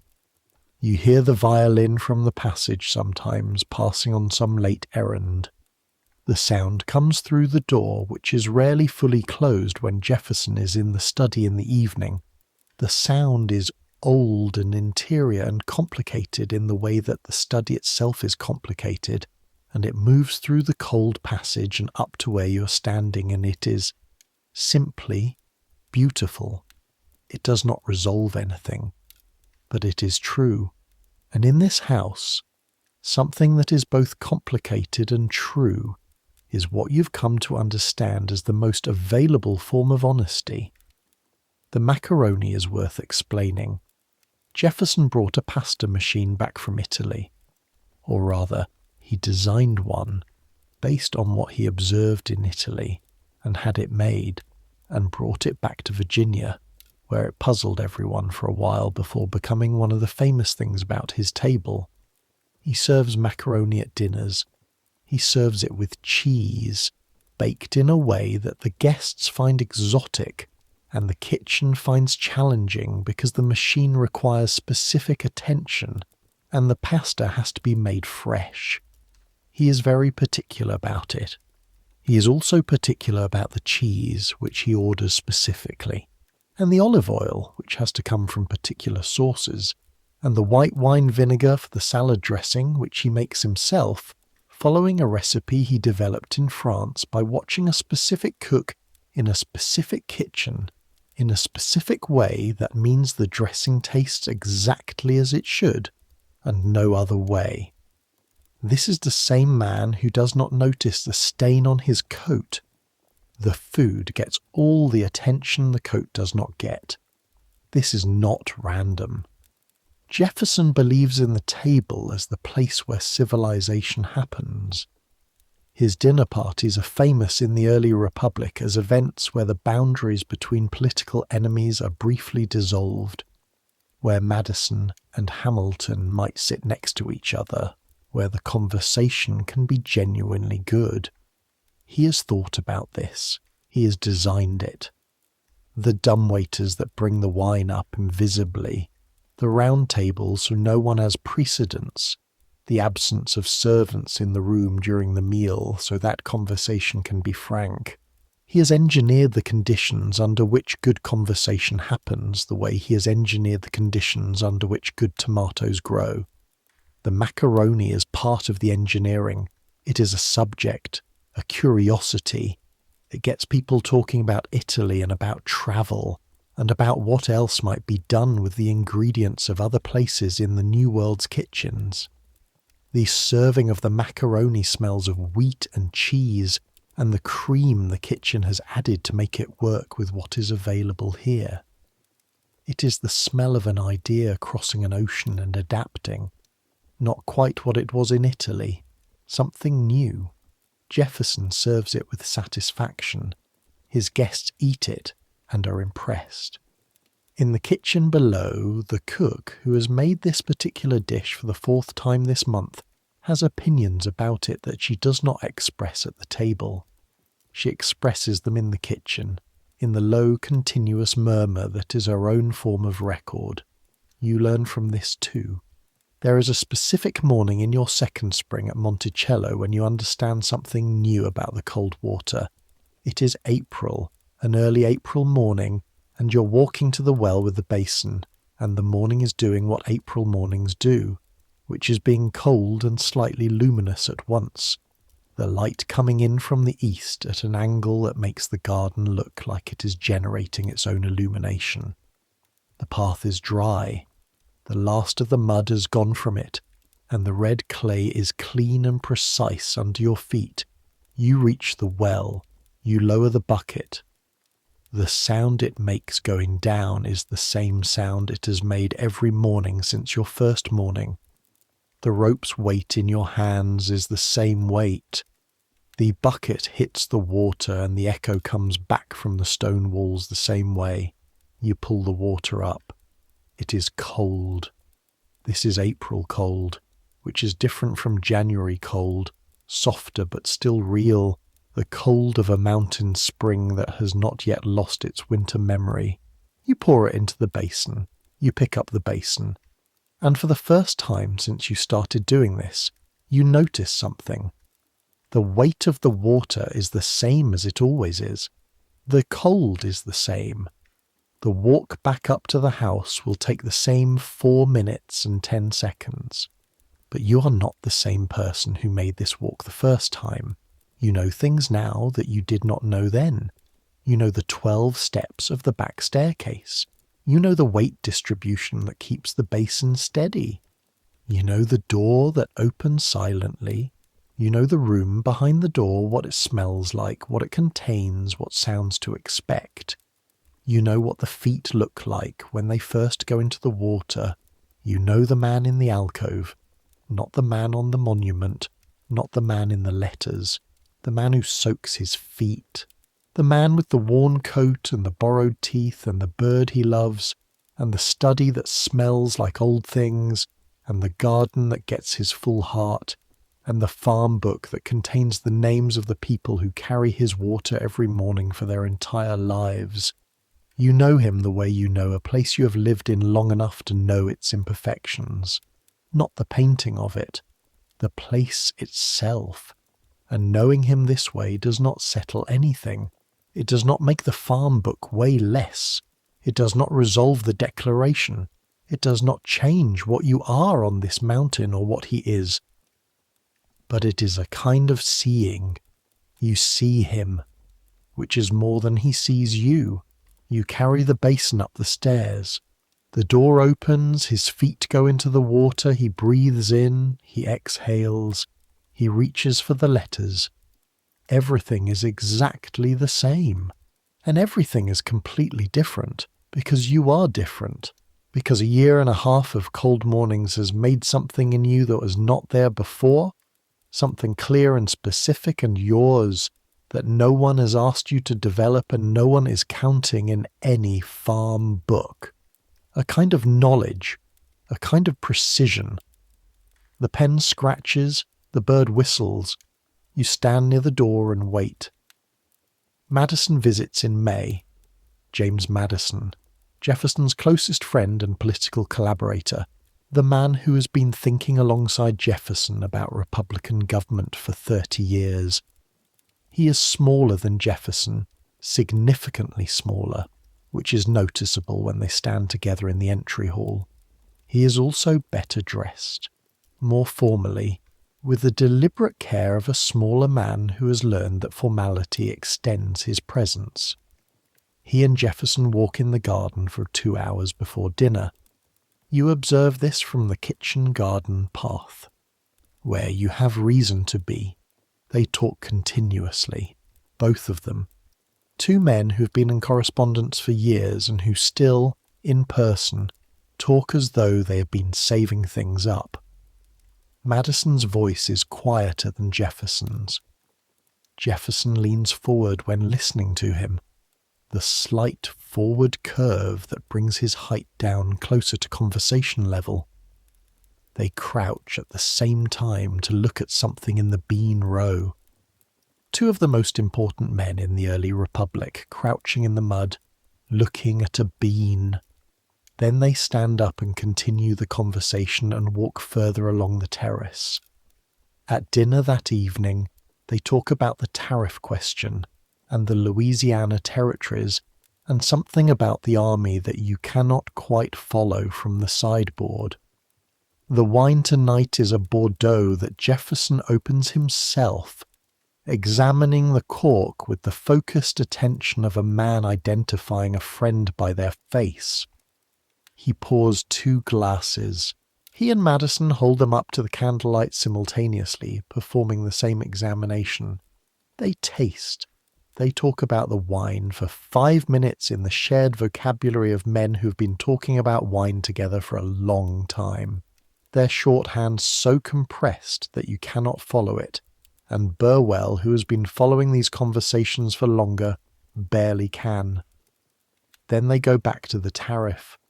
The dinner lasts until 8. You clear the table. Madison leaves the next morning. The house goes back to what it always is. The study, the pen, the bird, the basin of cold water waiting in the morning dark. The house in summer has a smell that is its own thing.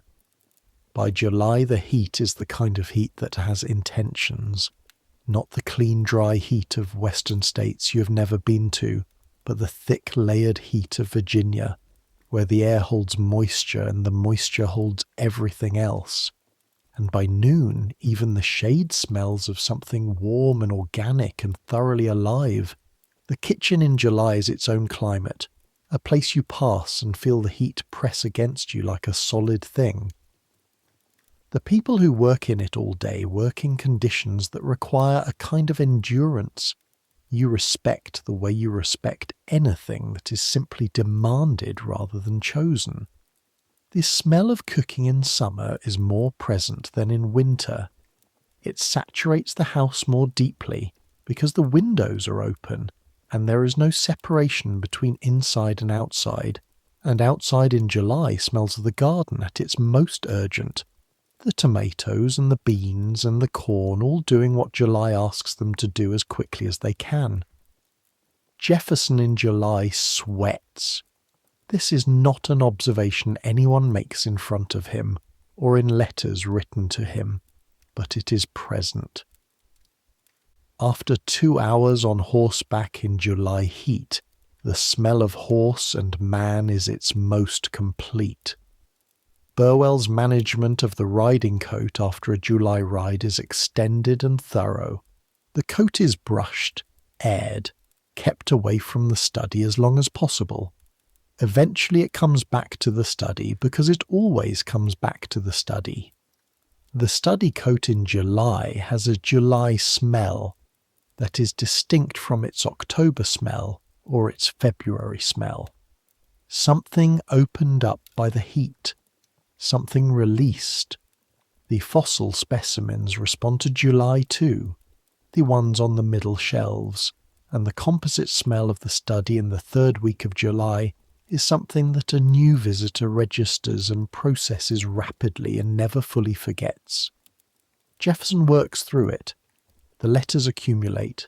The pen moves. Dick is expansive in July, full performances, long sequences. He seems energized by the heat or the light, or by something in the frequency of the human activity in the house that July creates. Everyone moving slightly faster, slightly more present, the heightened state that summer demands. You bring the water at 2. He drinks half. The pen moves, the season continues. There is a thing that happens with the debt, which is that you begin to understand it not as a number but as a presence. The debt is abstract. You do not know the figures. You do not have access to the letters about it, or the account books that Jefferson maintains with the same precision he brings to the weather records and the garden notes and the correspondence. But you feel the debt in the house the way you feel a change in weather before it arrives. In the conversations between Jefferson and the factor who comes up from Richmond twice a year. In the way Jefferson sometimes goes very quiet at the end of dinner after the guests have left, looking at nothing in particular with an expression that is different from the expression he wears when he is reading, or when he is watching Dick, or when he is in the garden. This is an expression that contains something being weighed. The debt comes from the wine and the books and the French soap and the macaroni machine and the constant construction and the rebuilding of the house, and the fact that Virginia tobacco prices has been falling since before Jefferson was born, and have continued falling, and will continue falling. The debt is also, in a way you're learning to see, a function of the same thing that produces the passage under the house, and the dumbwaiters, and the farm book. The arrangement of the problem so it does not have to be looked at directly. A man who cannot face the arithmetic of the situation he is in may buy more wine than the arithmetic allows, because the wine is real and immediate, and the arithmetic is something that can be deferred. Jefferson defers. Every year the debt grows. Every year the house is more beautiful. These are the same movement. You understand this at 17 in a way that you could not have understood it at 16, and you understand it without having had anyone explain it to you, because the house itself explains it to everyone who lives in it long enough to pay attention. The study on the day it rains so hard the East Dependency Passage floods. This is October of your second year, and the rain comes fast and hard and sideways, and within 20 minutes of its starting, the underground passage that connects the east end of the house to the kitchen and laundry has water coming in through the cracks it always comes in through, only faster and with more conviction. 2 of you are sent with buckets. You bail for an hour and a half. The water keeps coming. Jefferson, passing through the upper house to check something in his study, sees the bailing operation through the glass of the inner door. He stops. He watches for a moment. Something crosses his face that is hard to name, a specific quality of seeing a problem he's been aware of for years and has not fixed.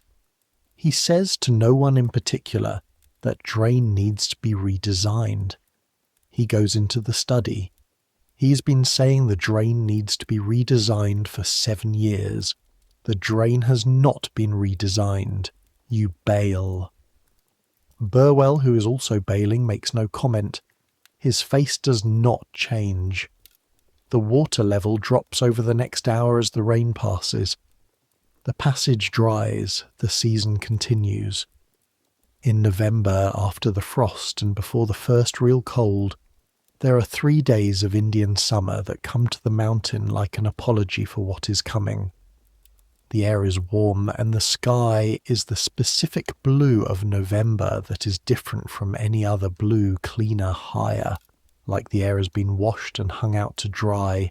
The leaves that are still on the trees are yellow and orange, and some of them are almost red, and in the afternoon light they seem to be generating their own warmth. Jefferson is in the garden both afternoon, the pocketbook in his hand but not being written in. Just walking. On the second afternoon of the 3 he stays until the sun goes behind the mountain, which happens early in November, the shadow coming suddenly over the terraces, and the temperature dropping 10 degrees in the space of 20 minutes. He stays until the light is gone. Then he goes back to the house. You watch from the upper terrace, where you've been doing something with the garden equipment, watching the season change over a man who measures everything except the things he cannot measure, which are the same things everyone cannot measure. The weight of years and the feeling of time moving in one direction only, and the specific light of a November afternoon that will not come again. He goes back to the house. You finish with the garden equipment.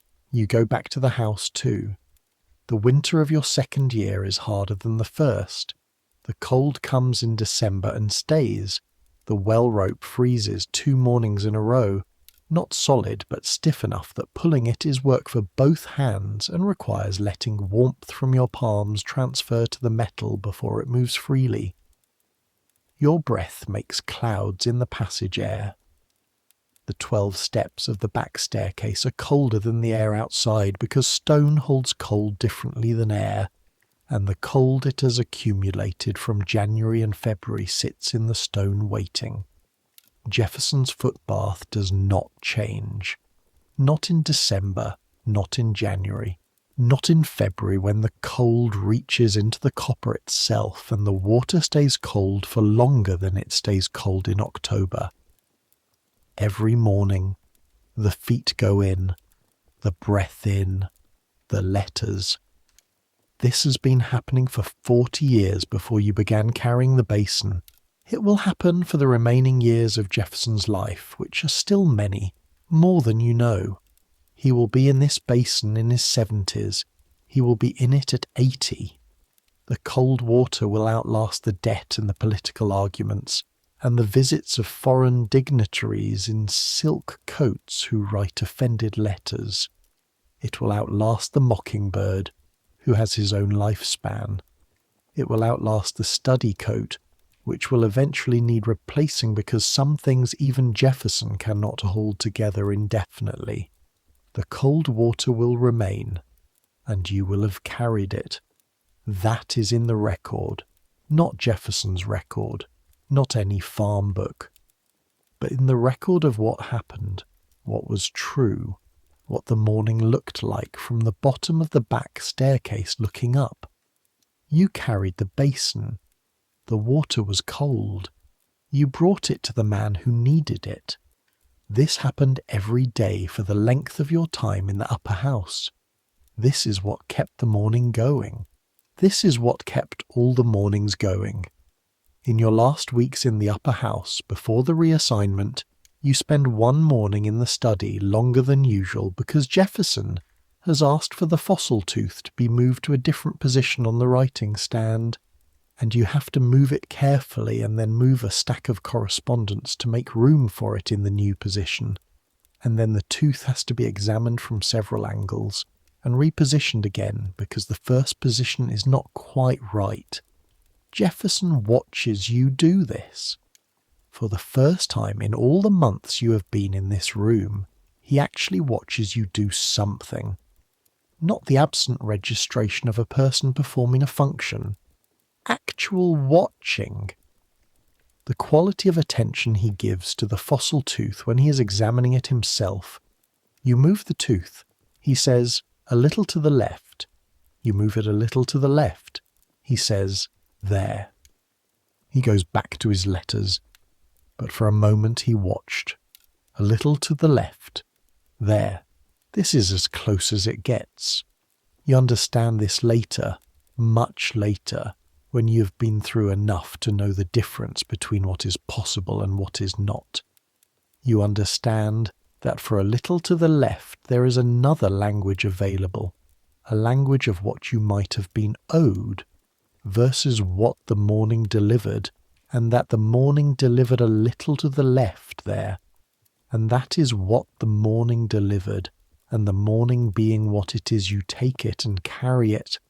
You take it now.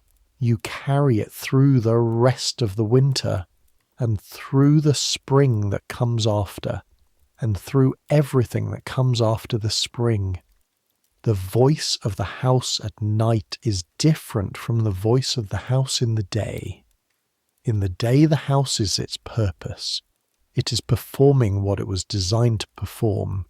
The traffic of people and food and wine and conversation and commerce and correspondence. The dumbwaiters rising and the passages being navigated and the routines being completed. All of it moving with the efficiency of something that has been running long enough to know its own patterns. At night, the house is what it is made of. Wood and brick and stone. The weight of all the books. The weight of the fossils. The weight of the decisions made in the rooms. The things said and the things not said, and the things written and the things left out of the writing.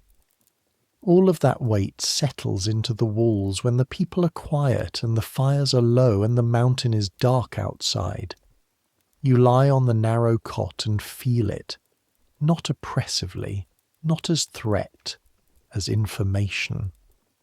The house is telling you what it knows, in the language of settling timbers and distant wind.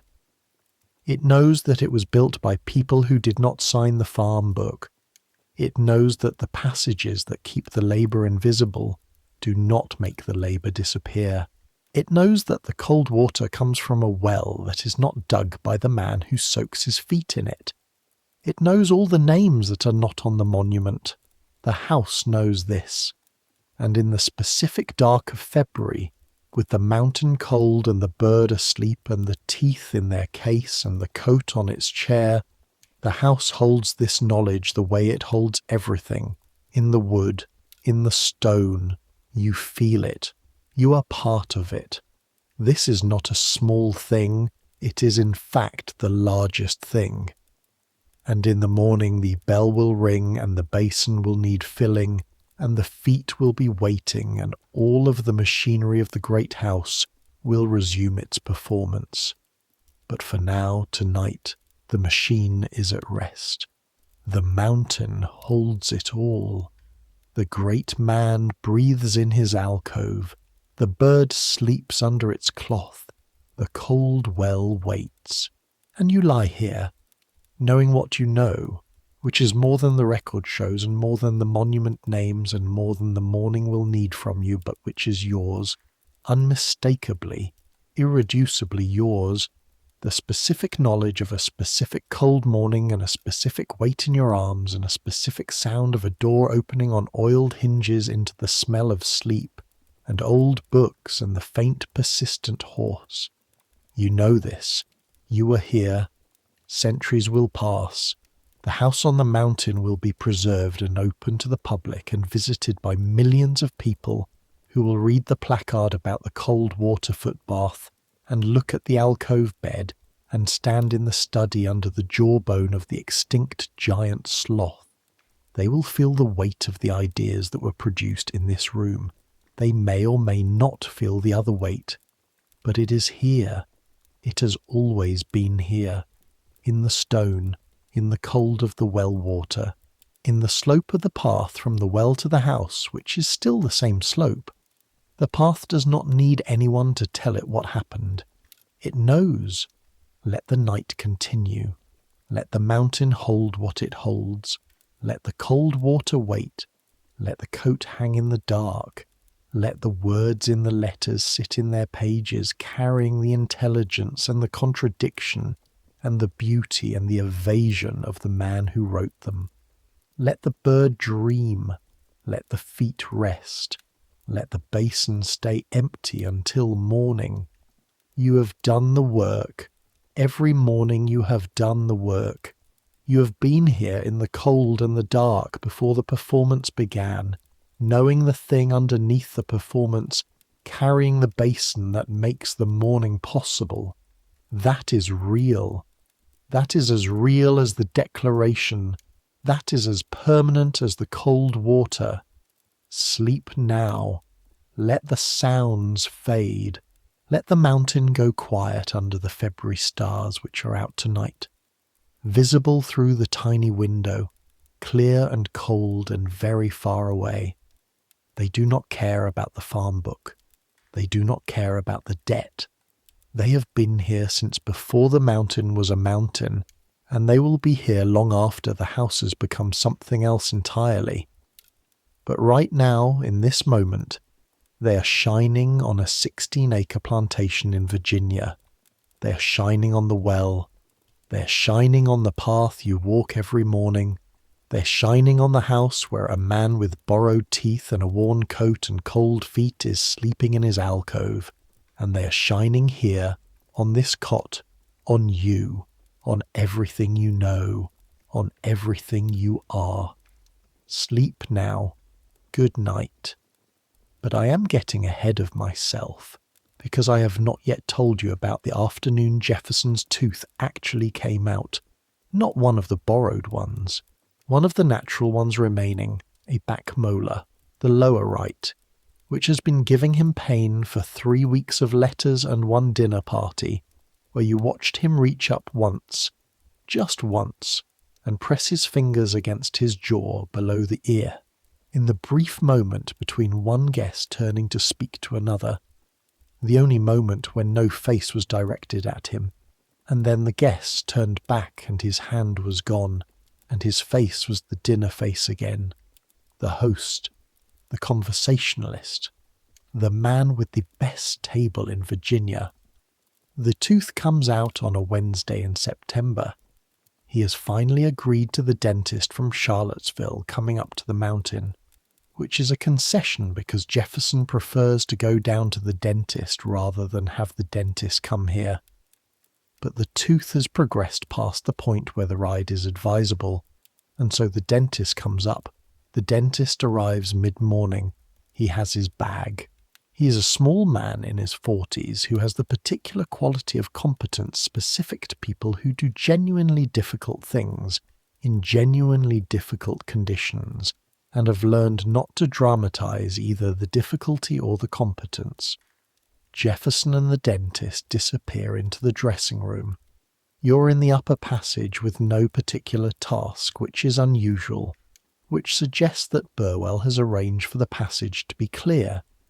The sounds from the dressing room are limited, and then there is one sound that is not limited, one sound that is specific and brief, and that you recognize as the sound of pain, accepted rather than denied, then quiet, then the dentist's voice, low and even, then Jefferson's voice, lower, then quiet again for a long time. When the dentist leaves, an hour later, he carries his bag with the careful posture of a man who has done something irreversible that was also necessary. Jefferson goes back to the study. The pen scratches. Dick, who's been uncommonly quiet all morning, begins again.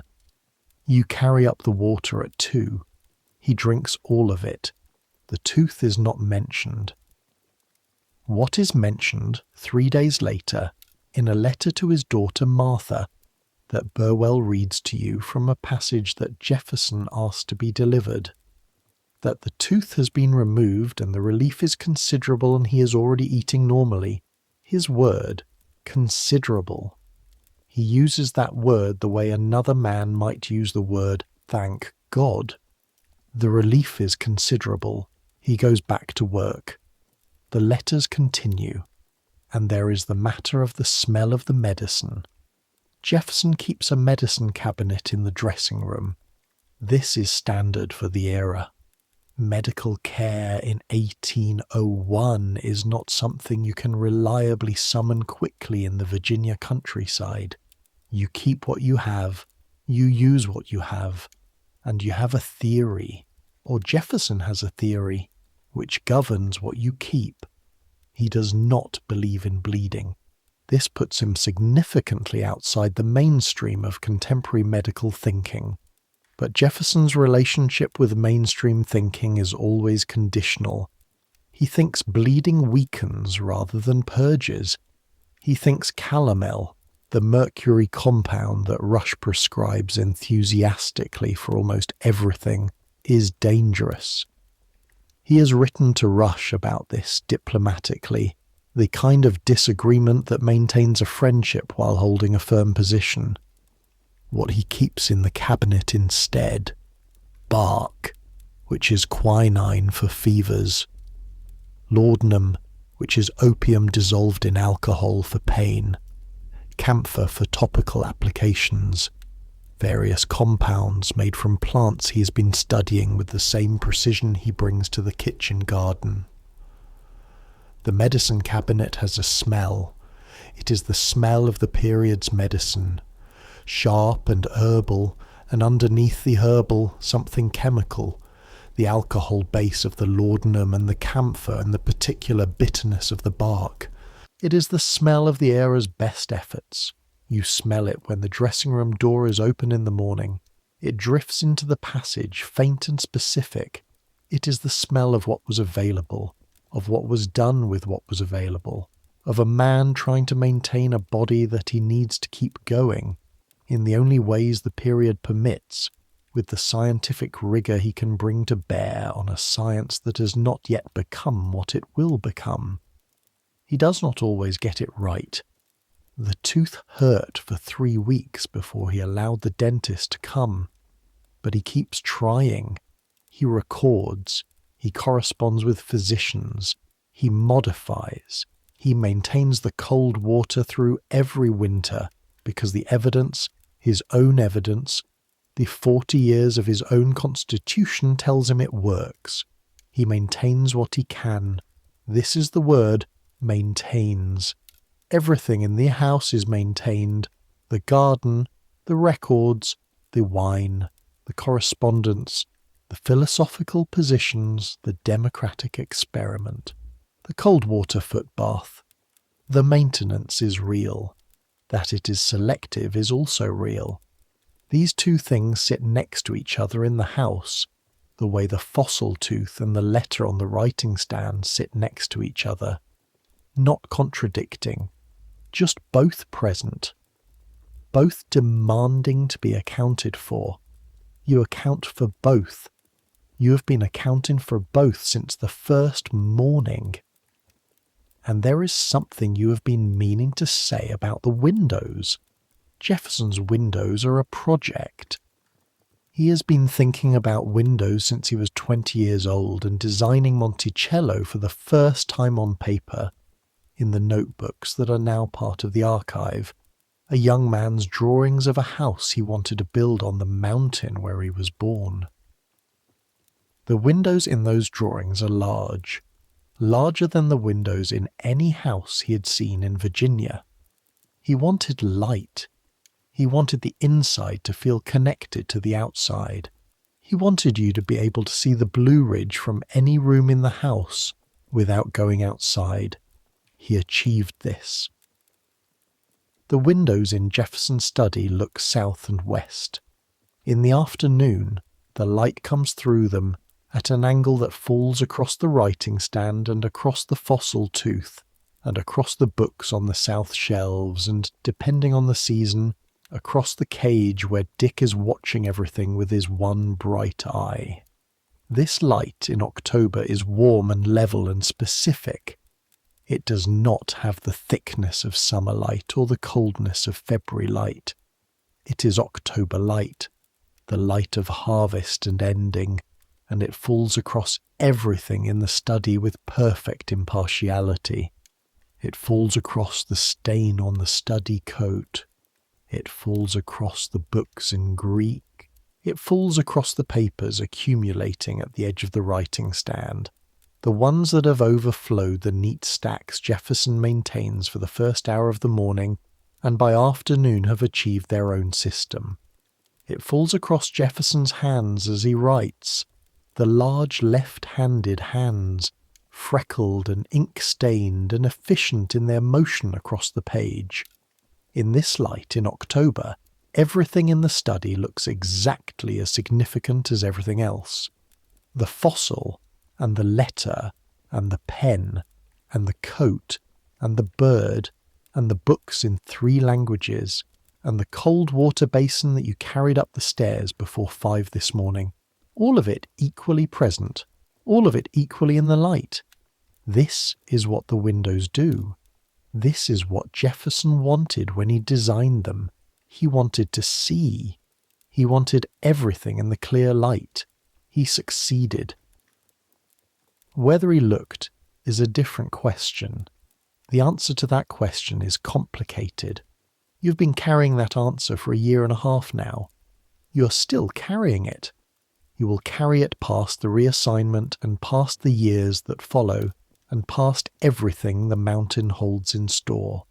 It is not heavy. It is not light.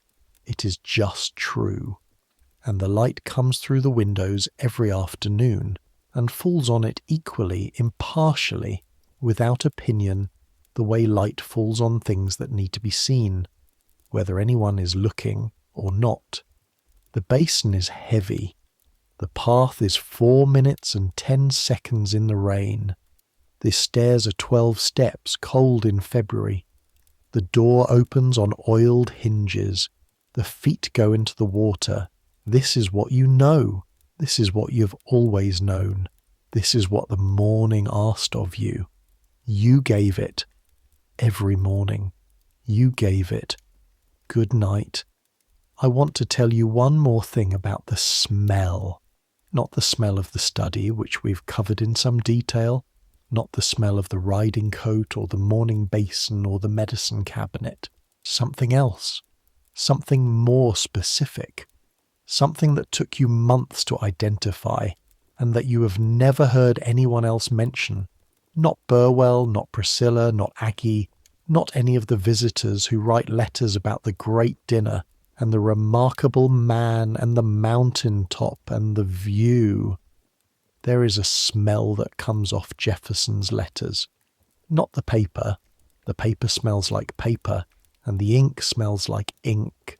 Not those, but the letters themselves, in the room where they are written.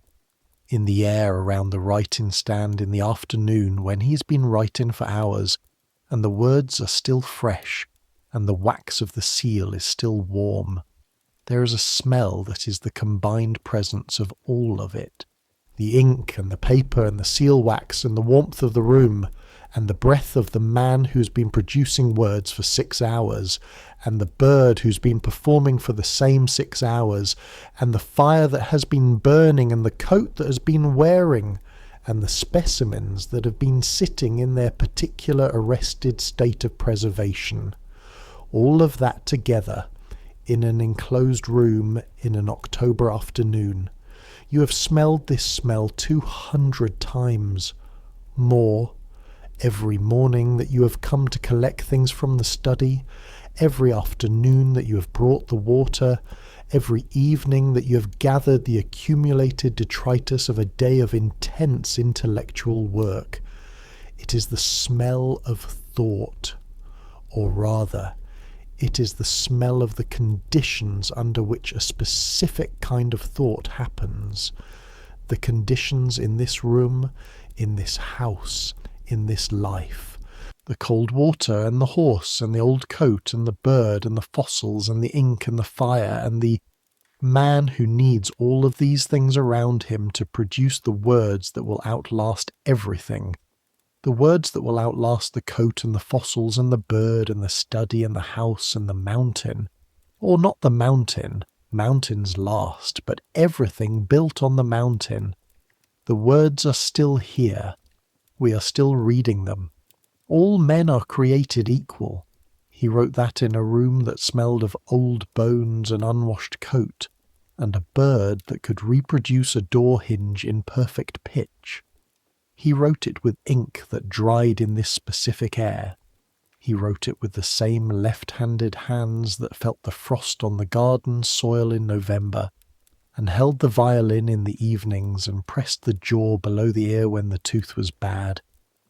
He wrote it and meant it, the way you mean something you believe with your whole intelligence and cannot fully live with the implications of, the way you mean something that is going to outlast your ability to resolve its contradictions. The words sat in the room and dried. The smell of the room sat with them. Both of them are real. Both of them are what happened. You know this. You were here. You carried the basin. You know the weight and the temperature and the 12 steps and the door and the room. You know the feet. You know the smell. You are going to sleep now, because the bell rings early and the basin has to be filled, and the morning does not wait for anything to be resolved before it begins.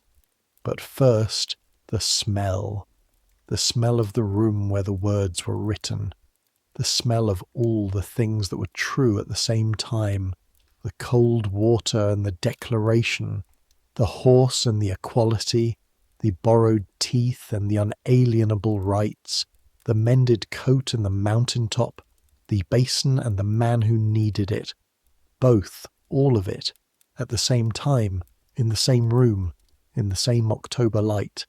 Your eyes are heavy now. The sounds of the house are fading into the sounds of your own breathing, the only record that goes unwritten in any book.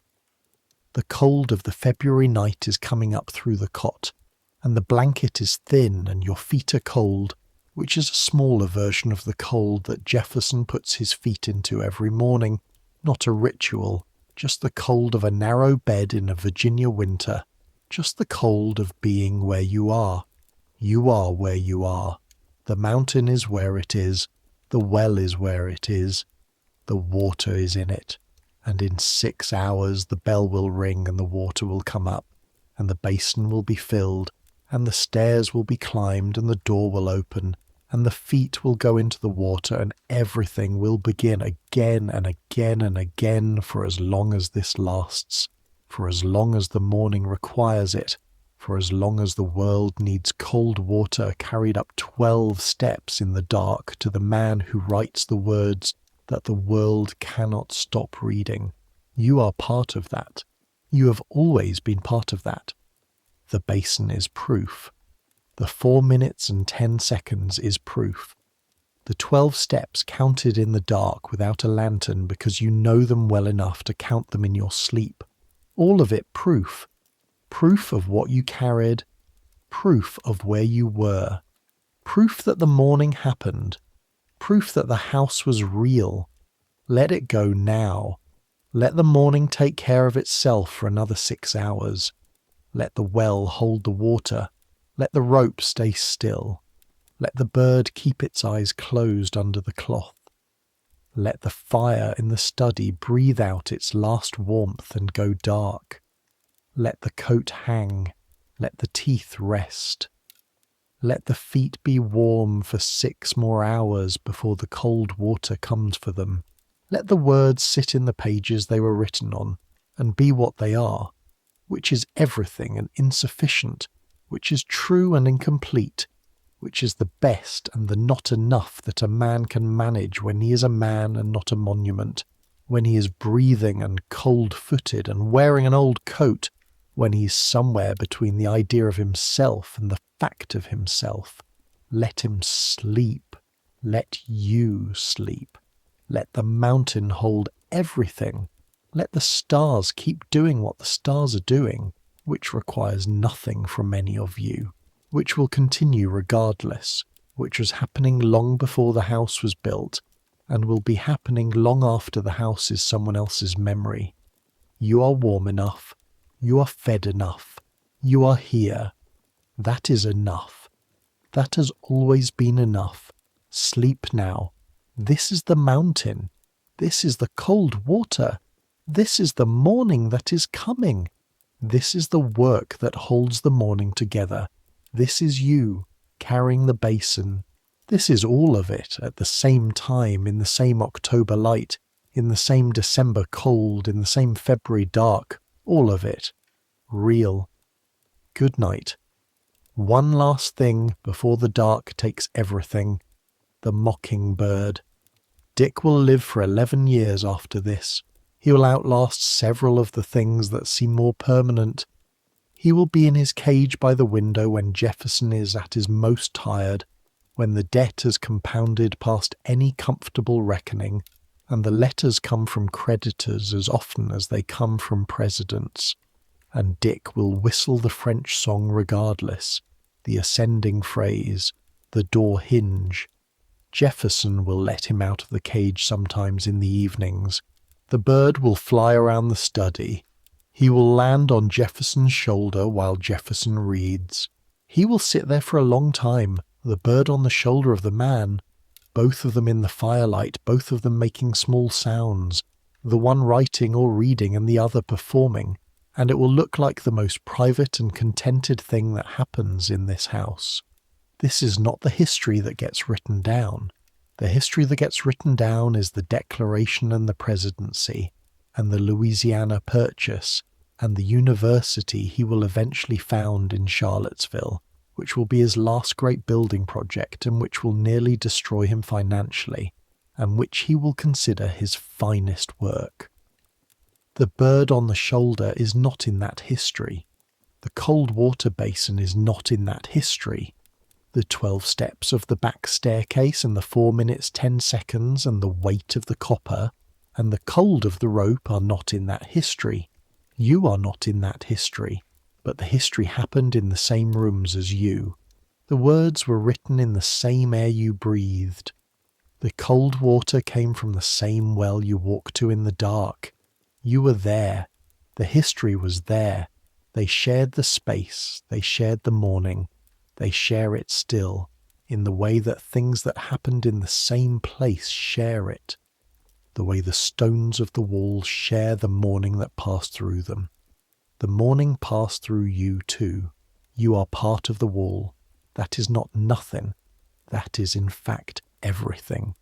The basin, the water, the 12 steps, the door, the feet. Good night.